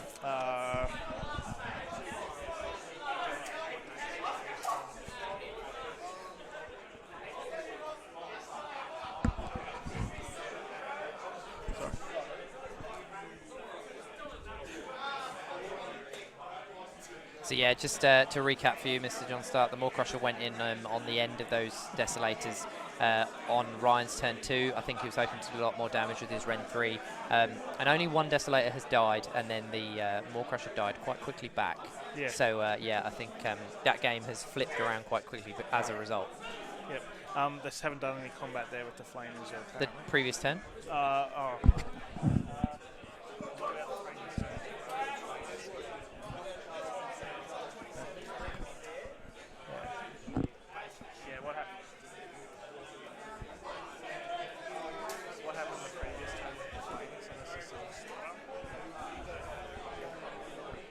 Oh, they killed 5. Yeah. So as expected, there's only one Flamer left then. I thought the Sisters Slaughter would make quick work of those Flamers once they got into combat with them. Yep. And that's the thing. We said, it's just 10 Sisters Slaughter as battle line, but actually against the right target with no armor save, like those Flamers are a huge damage piece to lose, and all he's had to commit to it is 10 Sisters. So... Yeah.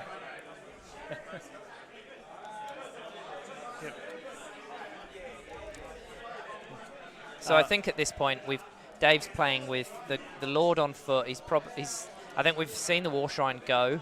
That doesn't look to be on the table anymore. So the War Shrine's dead. I think we've probably just got 2 5s of Chaos Warriors, maybe a Lord on foot, a Flamer, a Marauder. There's not a lot there. There's not a lot there. And Corey was already ahead in points. Yeah. So apparently Tim McDivitt against the Phoenix Guard, who lost all the lost GoTrek. Yeah. Apparently he's been overwhelmed and broken by the rest of the Phoenix Guard. That doesn't surprise me. I think if GoTrek went in and died, I think the 60 Phoenix Guard would deal with the other enemy right there. Yeah. Yeah.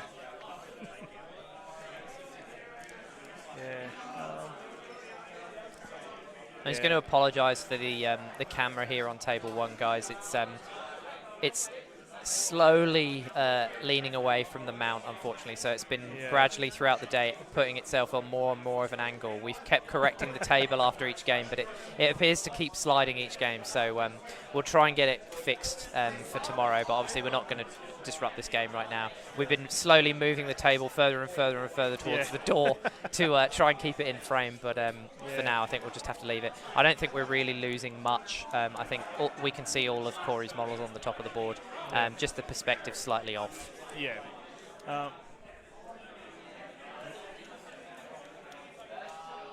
So the Chaos Warriors just killed 4 Shadow Stalkers in the combat going on. And in the other game, Ryan is up to 16 victory points. Okay. So we'll flick back to that game and see what's going on. Because it looks like we've got some movement, and Ryan's on 16 after his 3rd turn. Yeah.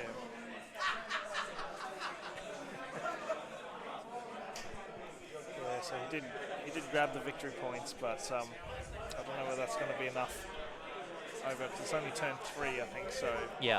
that's a lot of turns left for the... Okay, so the Stormcast have gone very differently. They've ignored the Yard boys that were buffed, they've ignored the pigs, and it looks like they're going for the other Yard boys. Yeah. Well, that's where the heroes are, though, and they're getting extra points for heroes, are they? No. No, not You only get extra points for behemoths. Yeah, that was the last game. That was the last game, yep.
Sorry, I think, yeah, thanks for that, chat. We just realised that we've lost the audio, so come back there. Not quite sure where we dropped off, but we'll just carry on. Yeah, but I think, I mean, there hasn't been many events going around because of COVID anyway, but even before that, you weren't seeing many. I mean, way back, every event had half the field was Stormcast. Yeah. Whereas it kind of dropped right off, and so I think you can come back and I mean, a lot of the people who are newer might not have played against them before, so you still get that that sort of, you know, having a few tricks there that people aren't familiar with. Yeah, it's the new old. Yeah. It's yeah. But actually, I was surprised that there's like 4 or 5 Stormcast here. Yeah. It's actually quite a lot, and you've got some of the. It does feel like 2 years ago, or this feels like 3 years ago, and then you've got a 4 ballista Sequitur list, which feels like 2 years ago. Yeah, we've had it. I think there's one of the cities list as well as running 15 Sequiturs in Hammerhall as well. So we've seen quite a bit of Stormcasts turn up this weekend. Yeah.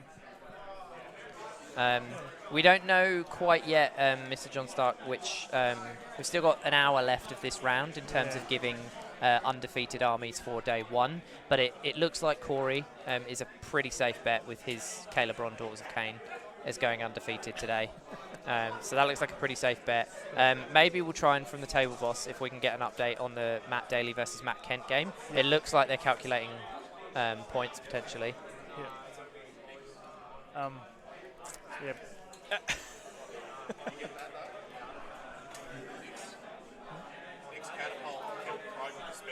Yeah. So we've just heard in the Seraphon off Nick's catapult. No, sorry. We've just had an OBR game where the catapult killed Croak with a special shot. So Croaks are dying left, right, and centre this weekend. Yeah, I think they're probably a high priority target for anyone that plays against them. Yeah. A lot of the time you can't get to him though, you can't kill him, so the fact that I think last game we had a lot of Croaks die by turn 1 or turn 2. Yeah.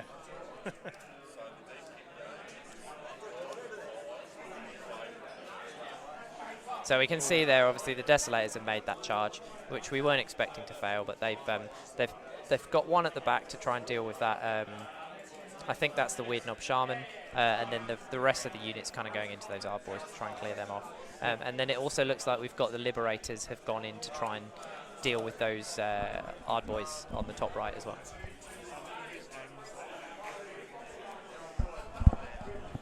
So that one, the Nurgle versus Deepkin, is 12-5 to Nurgle. Okay, so interesting. So the Matt Kent versus Matt Daley, two of the players that are on 2-0. So that's a Deepkin with 6 sharks with not the net launchers. They've gone for the extra rend into the other kind of very Blight King heavy Blight Sis list. At the moment, it's 12-5 to the Nurgle. Yep. But what turn are we on? Has Deepkin had turn 3 yet? Yep. That's what we need to find out.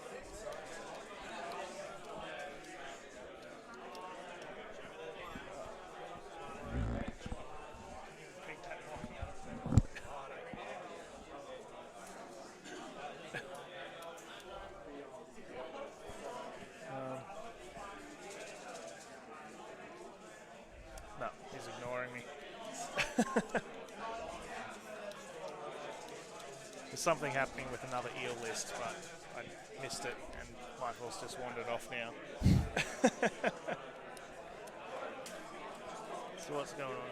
I think this is the Desolator attacks into the Yard Boys. Yep.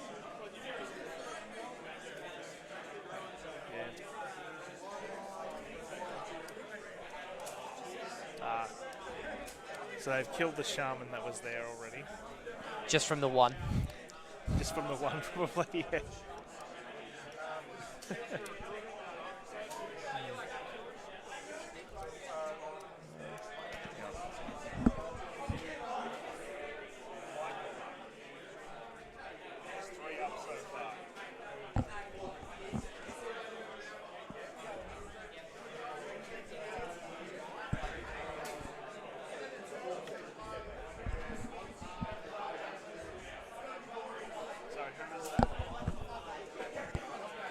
Yep.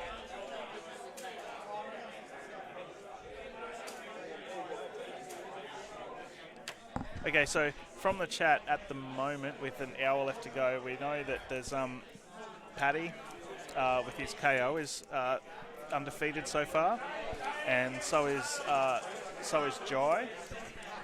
Okay, so in terms of undefeated, so we've got Paddy with his KO that just shot off Gammy.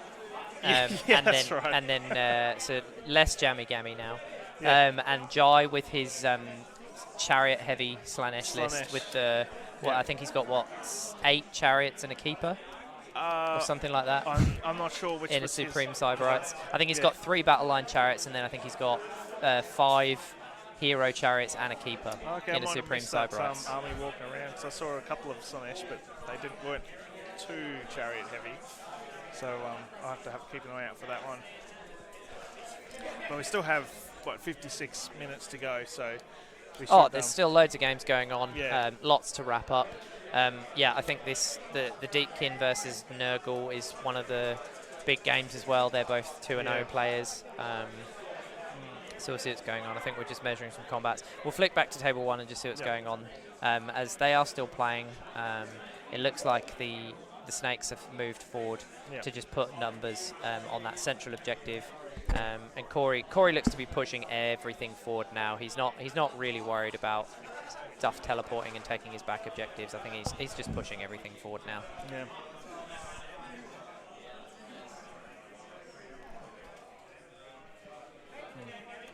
So it's Corey's turn, so it'd be good to know how many points Dave got.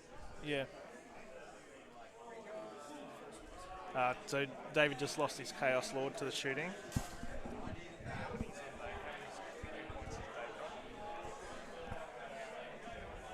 So David's on 9 victory points. So I assume he just picked up his back 2. Yeah, I think so. That looks like what it would be. He certainly didn't get across the board to get the others, so I think he's doesn't really have a lot left. I'm not even sure what's left.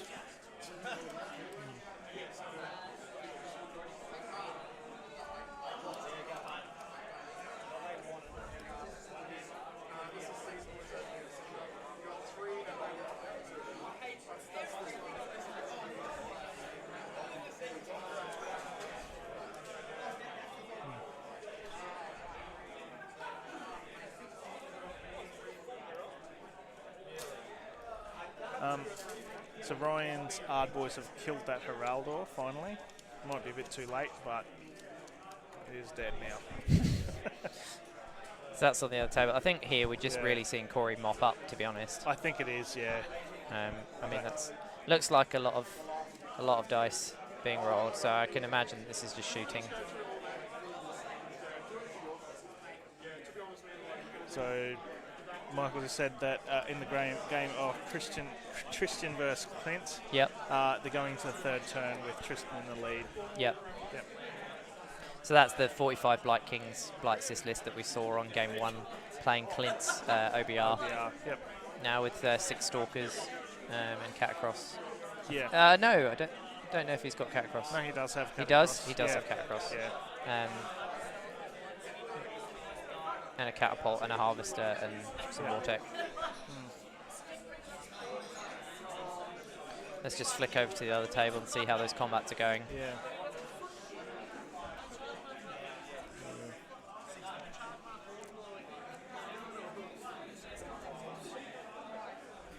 I think really, considering we're only in kind of turn 3 on both games, they've both been very decisive. As we said, that they were going to be aggressive games because they're all aggressive armies, and this scenario forces you to be more aggressive with that central objective. Yeah. So it was always going to be a bit of a bloodbath, but they've been very decisive. I think, especially the Corey Dave game, I think that's been very one-sided. Yes. This game it flipped around on that Maw Crusher, I think, really underperforming. Yeah. And those Dracoths just surviving and putting out the hurt. Yeah. Yeah, I expected a lot more from that Maw Crusher, but everyone has those days sometimes. Yeah. So did we say? What did we say? I thought we saw a hero die on this game, but it looks to me like that War Chanter is actually still alive. Is he standing there? Okay, so on the other game, Corey just scored 8 points for his turn, and I think they're calling it there with victory for Corey. Okay. Yep. Corey scored 8. Yep. Put him on 17. I think David's lost the will to fight. If he has anything to fight I'm not with. surprised. No, I don't think he's got much of an army left anyway. No, I don't think there is. And I mean, anything, 17 to 9. Yeah. And I think Corey is in a very, very strong position there. So I think they're just basically packing up. So we'll watch the other table. Yeah. And this one looks like it's kind of nearly wrapping up too. I think there's still stuff on the table, but I think there is, but I think it's more a mop up. I think it is a mop up. It's just whether those if Ryan gets the turn, and whether those pigs can go and snag another objective and just try and keep in the game if there is enough in points. I mean, I imagine the Stormcast are. I'm not sure, to be honest, if they've killed enough our boys top right. I don't think they look like they've got enough Liberators in range to outscore the pigs top left, but it's hard to tell. They might just have 4 in range. They're not getting bottom right. They'll get the middle one, I think. And I imagine that these Desolators will do enough to kill off those our boys bottom left. But I don't know if the Stormcast are going to get a huge score this turn.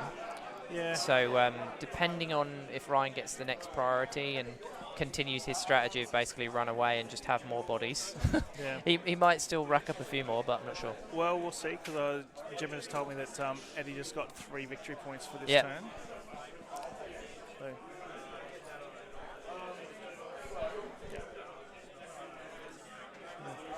But Eddie's just won the priority. Okay, so he has won the priority. Yeah. Assuming he is taking it. He is, yes. Won it and taking. Yeah, I think that's the turn. Yeah. Although he's not killed as many of those Ard boys as he would have hoped for, and I don't know where his Heraldor is for retreat and charge. No, his Heraldor died. His Heraldor died. Okay. To possibly the. Did he charge him into Ard boys?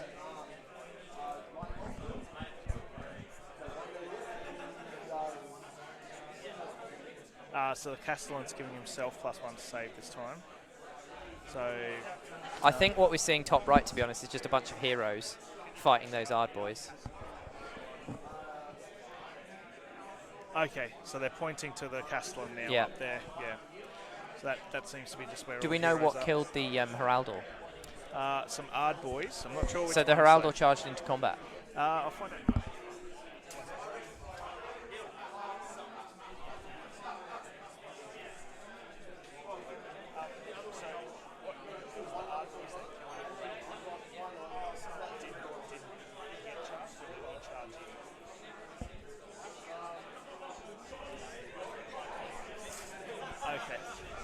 Okay. Yeah. So there was 4 of the little Stormcast heroes. They all charged in.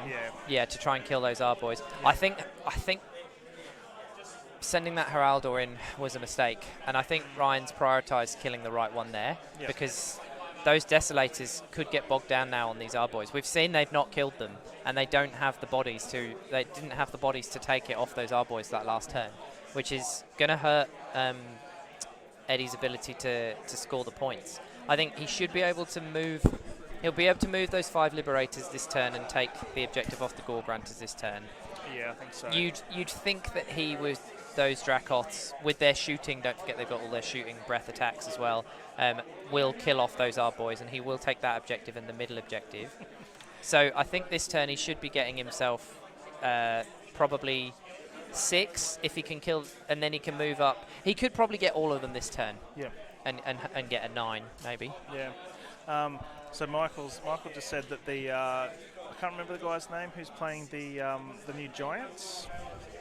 So there's the Giant list around. Apparently the Great Gatebreaker Giant just got hit by overcharged Rattling gun. Oh, he's playing the Skaven list. Yeah, for 22 hits. 22 hits or wounds? Hits so far. Okay. They've still got to roll it out. Okay. But I think that's pretty close to the maximum. You hits can that get with a Rattling gun, yeah.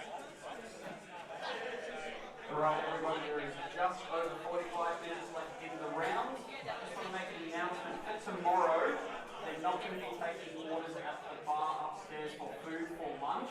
So if you want food for lunch tomorrow, you have to order it tonight before going home, and they're going to bring it down to us starting from about 1:30 tomorrow.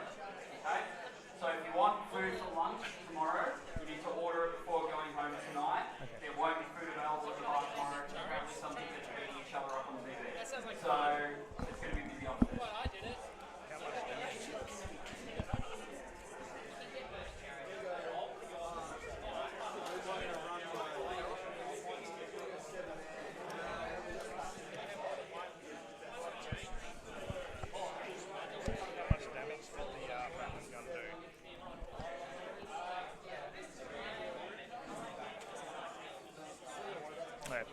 So 15 wounds from the Rattling gun, That's pretty good. which was enough to kill the Giant. Okay, Yeah. that's a good Rattling gun. Yeah, For those 60 points taken, it's well spent. taking 60 or 80 points, taking down a Mega Gargant, you've got to be pretty happy with that. Yeah. Although I don't know if Skaven want to get promoted, because then they know that they're going to get assassinated pretty They get soon a little bit after. of backstabbing, don't they, once they break up. You don't want to be useless, because then you're thrown forward as cannon fodder, but if you Yeah. start doing too well... Yeah, it's a hard line to Oh, straddle. Skaven life. So yeah, I think those Liberators are just moving to outnumber the Gore Granters at the top. I imagine the Desolators are going to kill off those Ard boys this turn with their shooting. The Liberators we're just seeing move in. I think they're going to outnumber there and take that bottom one. And I think the selection of characters, all the Stormcast characters on foot, will probably kill 2 Ard boys that they need to kill to take that objective. And I think that Desolator at the back is still in range of the middle. But I think the middle objective is still Eddie's. So I can see Eddie getting all of them this turn. Yeah, possibly. So they're moving on to the shooting phase at the moment. There's a lot of reflecting hits and negatives and stuff going around too. He got all those kind of buffs off around the place. Yeah, that's what we were saying. Things like Azerite Halo, and then when they make an armor save, they're going to heal on 6s. There's a lot to track. Yeah. Yeah.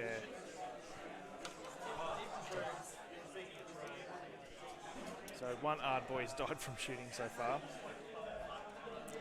But do the Dracoths have 2 extra breath weapons, or?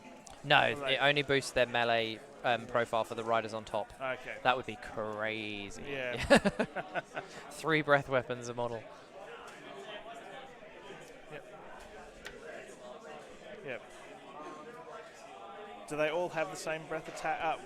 Same breath weapon, or does it change? Because don't concussors have, or Tempestus No, have so different they made them all the same ones? Right. now with the more recent books, so that they're all just the 12-inch one shot, hits on a 4, does D3 mortal wounds.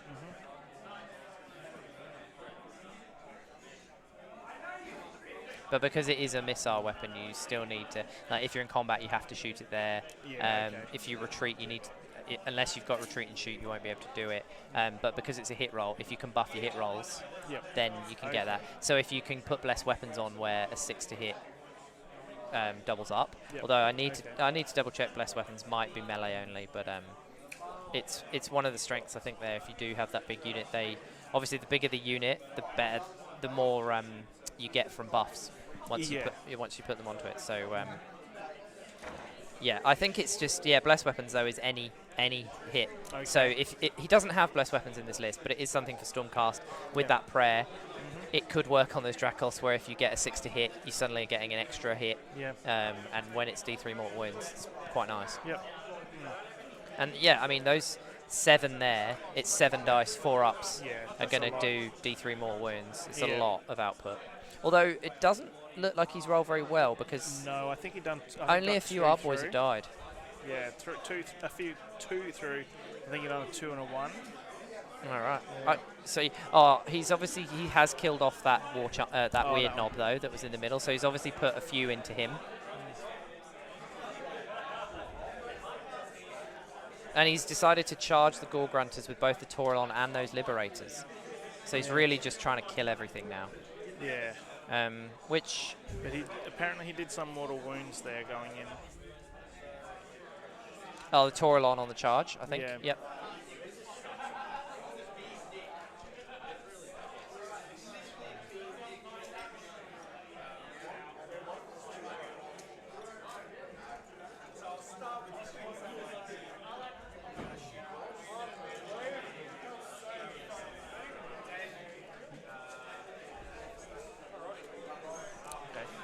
So he's down to one Gorgrunter now? 2 Gorgrunters, I think. Yep. Yep. And that's the thing as well. He's obviously elected not to with that Taurolon because he's moved it away. But with the Taurolon as well, that Comet Trail, you can pick a unit that you moved over in your movement phase, and you get +1 to hit rolls for missile weapons for Stormcast. So if you want, you could make those Dracoths in this list, make those breath weapons hit on 3s. Yeah, okay. As well. Once, like in protracted fights, if that Taurolon's able to just move, swoop over them and move off, you could be getting them hitting on 3s, which is nice. Yeah. He's not, but I don't think he needs it. He's killing those Gore Grunters anyway. There's only 1 left, so he's definitely taken that. This is very much like we saw with Corey on his 10-3. This is very much just the mop up. Yep.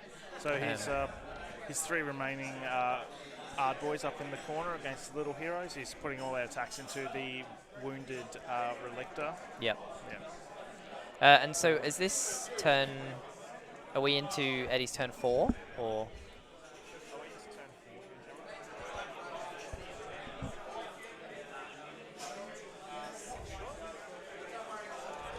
Okay, so the Relictor died.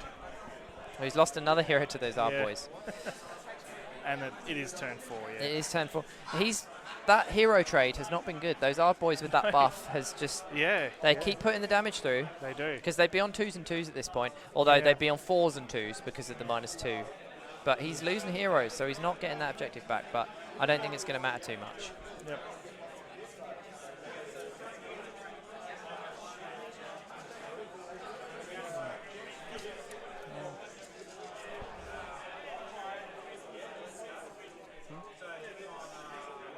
Okay. So there's 1 Gorgrunter left apparently. Yep. Yep. So it's just little bits of unit everywhere.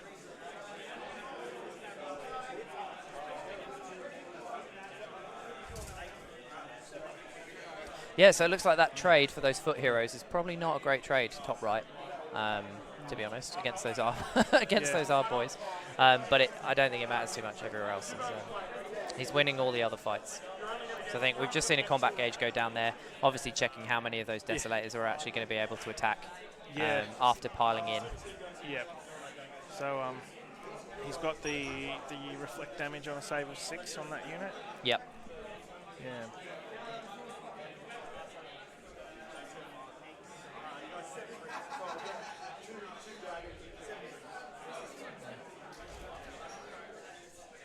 I think he's just forgotten to pile in that last Desolator because it couldn't attack. Yeah. But you can't actively move yourself out of coherency. So even if he has with that pile in, it's not technically legal. So it wouldn't matter. Like you just shuffle that guy up when you remember. It's not like he's going to have to take him off because it wouldn't actually be possible to make the move. Right. You can only make yourself incoherent by drinking too much or taking models out from casualty removal and things like that.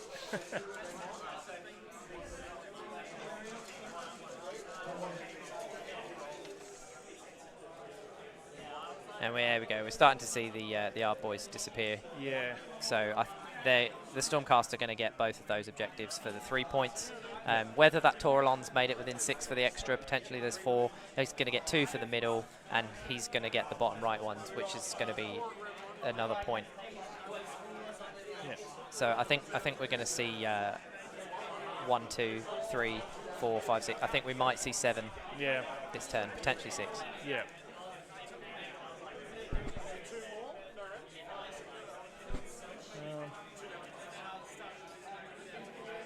So that's one Gorgrunter. That one Gorgrunter just killed his 5 Liberators. Wow. Yeah, I was thinking, I don't know if I would charge them. So maybe I spoke too soon. Because that was, I think that's still Ryan's objective. And so that Taurolon, if he's the only model in range, he's not going to take it. Yeah. So the Lord Castellan with the Lanterns now attacking those Ard boys with the big hero pile in. Yep. See how many he can kill. He's killed a couple there. Again, I think he needs to kill 1 more because he's lost a hero, though. Yeah.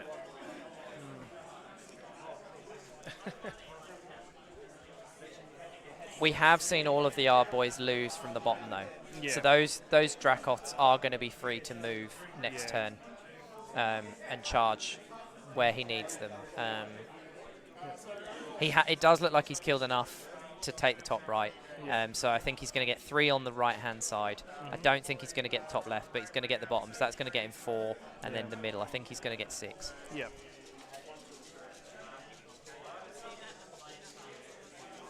Yeah, he's just lost the last one to Battle Shock. He ran away from Battle Yeah. Shock. Yeah. So there's just a Gorgrunter and is it a War Chanter left? Or? Yeah, I think essentially all Ryan's got left is that Gorgrunter and 1 War Chanter. Yeah. So I think the game's... I think we know the game's so probably he just got done. 6 objective points. Yeah, he got 6 as expected. Okay, so he's on 19 to 16.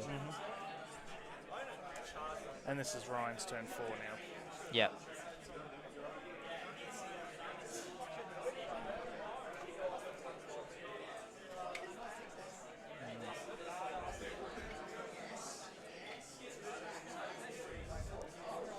Okay, so I mean,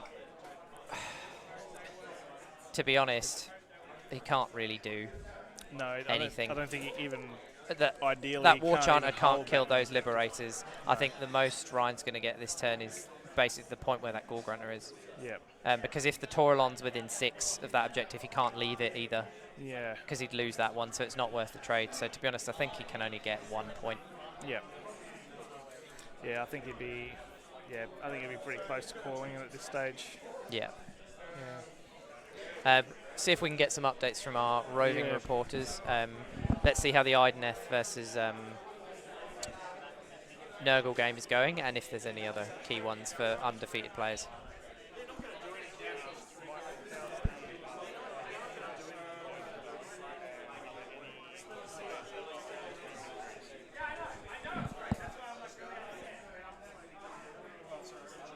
Hey, Dan, unsupervised in the chat. Yeah.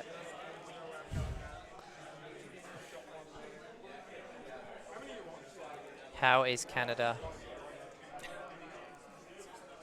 What time is it? I have no idea what the time zone in Canada is right now. And also, Canada's a big place, so it's got multiple time zones. Yeah. So it could be quite a few different time zones.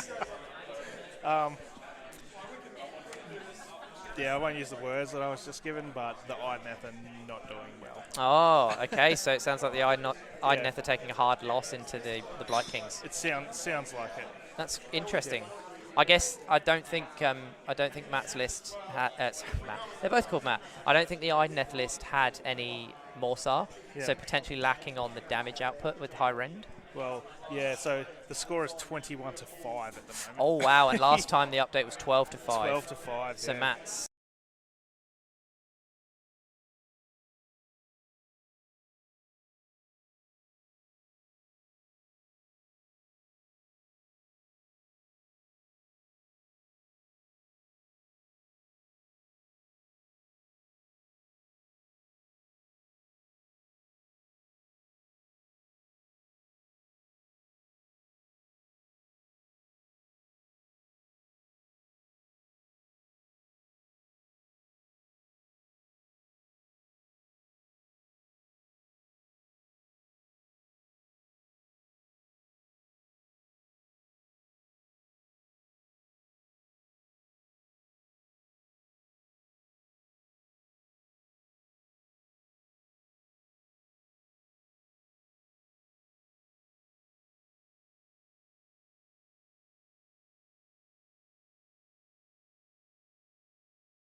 Okay.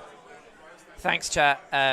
Let us know where we got up to in that chat before audio dropped out, and then we'll try and kind of cover it back. Sorry, it keeps dropping in and out. Oh, and does then it?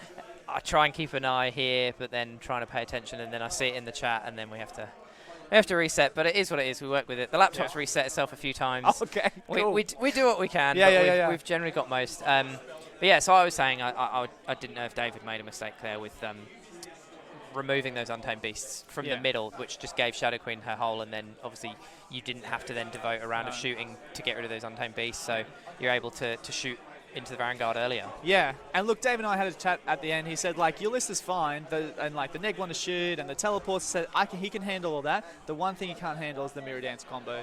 And look, I have to agree, the fact that the book does allow for Marathi to move after the teleport is just exceptionally onerous and just a little bit too much. Like, the fact she literally has board-wide presence. Like, if I want to go in the top corner over there, I can make that happen. And the snakes on the other side. Like, it's the fact that there's that much power projection with a 24-inch threat range, and Marathi with a Mind Razor with Ren 3. And I was going to say, we assumed Mind Razor had gone off. yes, so and Mind so Razor. that you were. Did you get the +1 damage as well because you're Bravery 10? Yes, Yep. and the Baron got a Bravery 9. 9, yeah.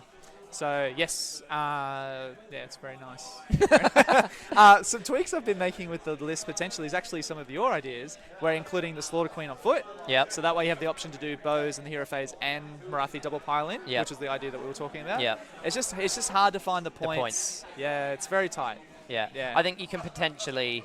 You basically have to drop the bow snakes down from a 20 to a 15, and then it gives you the option to potentially louch on the bow snakes if you wanted to. Yes, to 'cause they'll protect yourself against double to move back if you Yes. get double, because you can be more aggressive with them and use the louch on them, because 16 fit around them. Yeah, 16 will fit, 20 won't. Yes. So if you take the 15, they can fit. I've looked at that No, template. same. So the reason why I'm laughing is because my wife came out 3 a.m. when I was like, not sleeping, writing lists like everyone does, and I was in the kitchen on the bench, like onerously working out exactly how many snakes I could fit in there. I was like, all right, 15 can work. Fuck, all right. Yeah, someone's done it online. I just searched the template and see how much fits that around would have it. saved me time. Otherwise, TTS is great for that. You just The issue I find with things like that, especially with like Iron Drake Cities list, is that because you have that very fixed template of space, look, yes, you can be super aggressive and push up, losing the W pull back. But I just find it's so nice to have them stretch out and cover more board. And like, look, Mind Razor on those snakes, when I'm desperate for something going into combat, they're 2 attacks each, 3s, 4s, with the Ren 1, 2 damage. Like, they can do work. Yeah. So especially if you dropped 5. I mean, it's only 140 points. It is. Which you want to put the Slaughter Queen in. Yes. If there's a way to put a Hag Queen in and a Slaughter Queen. The problem with like- the Hag is you have to be within 3, obviously, to start a hero and phase. you don't want to be within 6. And I don't want to be within Yeah. 6. And those bow snakes are going to move every turn. Yeah. So I'm never going to get that advantage. So Yeah. Slaughter Queen is just straight in. Yeah. But yeah, look, it's not a perfect list or anything like that. There's definitely room for improvement, just like you're improving your feck. God, I wish we could play a game today, mate. Yeah, so not today. sad. But yeah. I don't. Yeah, we'll see. You're not going to SAGT, are you? So. No, I picked up a ticket for Bendigo, so the Measured Boys. I'm coming. Get ready to get snaked. Yeah, I can't. I did want to go to SAGT, but as you know, tickets went Are late. you flying? Yeah, I've got. So there's going to be snakes on a plane. Hopefully 20, not 15. Yeah, it's me, Dave, and some of the other boys from Civil Mass, so Hoops, Geordie, and maybe someone else as well. I'm trying to get bits geeks, but yeah, we'll come down and rep Queensland and do our thing. Yeah, awesome. That'll be fun. Yeah, well done. Again, I think we're going to get on Eddie as well to discuss how he went. So Thank you. thanks for joining me. Congrats, and good luck for the other 3 games. Thank you very much. You're the one I think is taking it. So we'll Oh, see. look, if I can dodge Ideneth, I'll be happy. Yeah, it's Ideneth. If you gotta dodge. mate, I was Although just- one of them, yeah, we'll see. Well, look, one of them's just lost. I saw Matt go down. I was a bit disappointed about it because he's on the team. But then I saw Luke. Luke hasn't got 20-20-20. He's sitting on like 19-20-20. So I shouldn't be playing him tomorrow. But I'm not sure the secondaries are going to matter too much. oh, really? I think it'll 6 games. I think it'll come down to 1 winner. But Just don't want to play Luke. We'll see. He's just gonna beat me with his stupid turtle. I mean, you've got your snakes. We need to see what is more powerful. Yeah. What is more powerful? Thanks, Corey.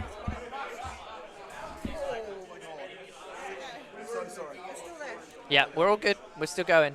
We just had a slight cable trip there. We're just going to get Eddie mic'd up and talk to him about his game as well. Just put the headset on, please.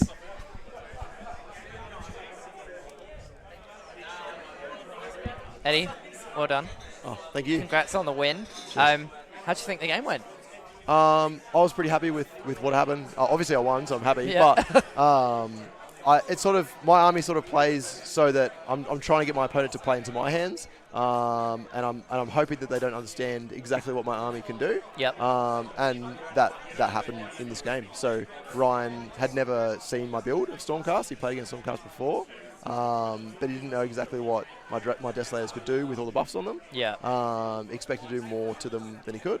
Yeah. And that played into my hands because I expected him not to do as well as he expected. And I think we were surprised watching. We thought Ryan was in a strong position at the start. We were like, that Maw Crusher's going to go on the end, tag them, do a load of damage at high rend. They're not going to be able to fight and attack. And then we just saw it only kill one and then die very quickly. And we were like, oh, this game has flipped. It completely flipped around. So you were expecting him to bounce that much? No, so I expected him to do more when he did go in. I still didn't expect him to do enough to make a difference. For most of that game, I had 2 Desolators sitting on the end that weren't actually touching anything. Yep. I would have been happy to see them disappear. Obviously, it would have made the end game harder, but I didn't expect it to actually roll as well when he did go in with the Maw Crusher. He rolled a huge amount of hits on me and wounds on me, and I had 4 ups to make, rerolling ones. Yep. And I passed well more than I should have in that one roll.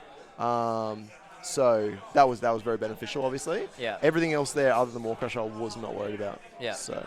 Yeah, well, that's what we said. We said as soon as that Maw Crusher disappeared and you still had all those Desolators, we said all he's got is Ren 1.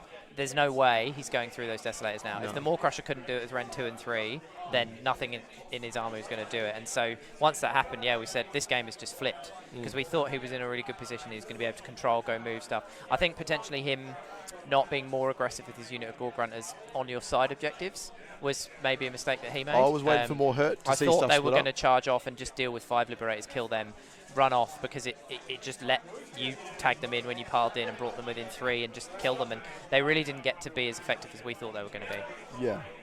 I was super happy to see them come up close to me. I was actually expecting them to disappear, to go around my flanks. And I was expecting them to hurt and then have to deal with them later on. Yeah. I was super stoked to be able to pile in and tag that unit in. I had a few test games against Angels, not Big Waagh. I had 2 pig units come up and an Arboy unit come up. I got to charge the Arboy unit and tag both Gore Grunter units in. And I saw what happened in that game where they couldn't do mortals to me and then were locked. And so when I saw the opening, I was like, I'm taking that. Yeah, for sure. Well. So. Yeah.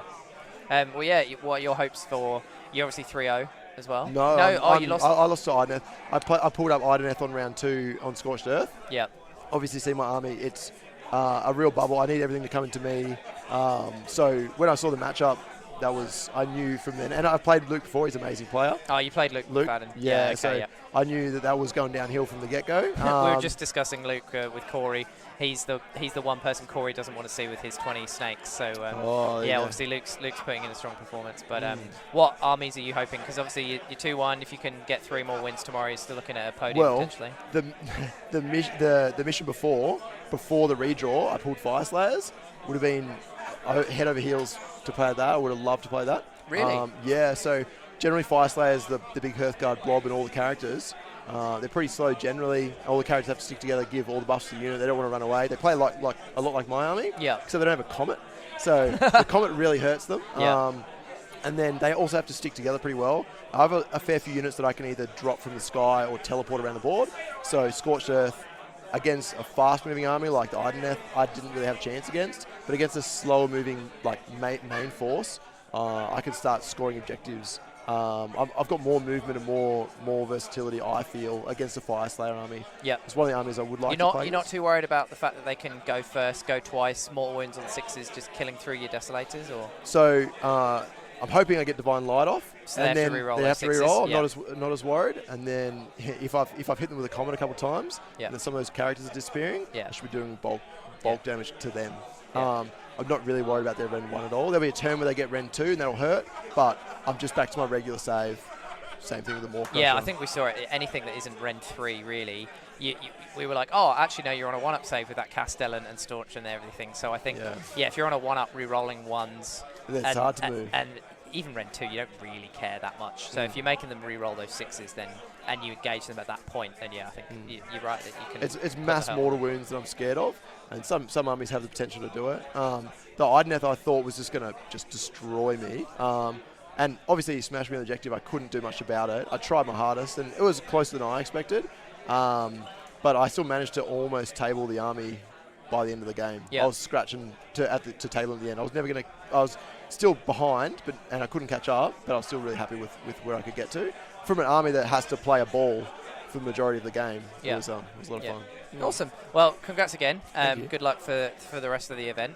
And yeah, guys, I think we'll put it on the break screen there. We might go around and see if anybody else wants to jump on and have a chat. But if not, then we'll be back tomorrow morning for some more games. But yeah, thanks again. Well Awesome. done. Thank you. So, Cheers.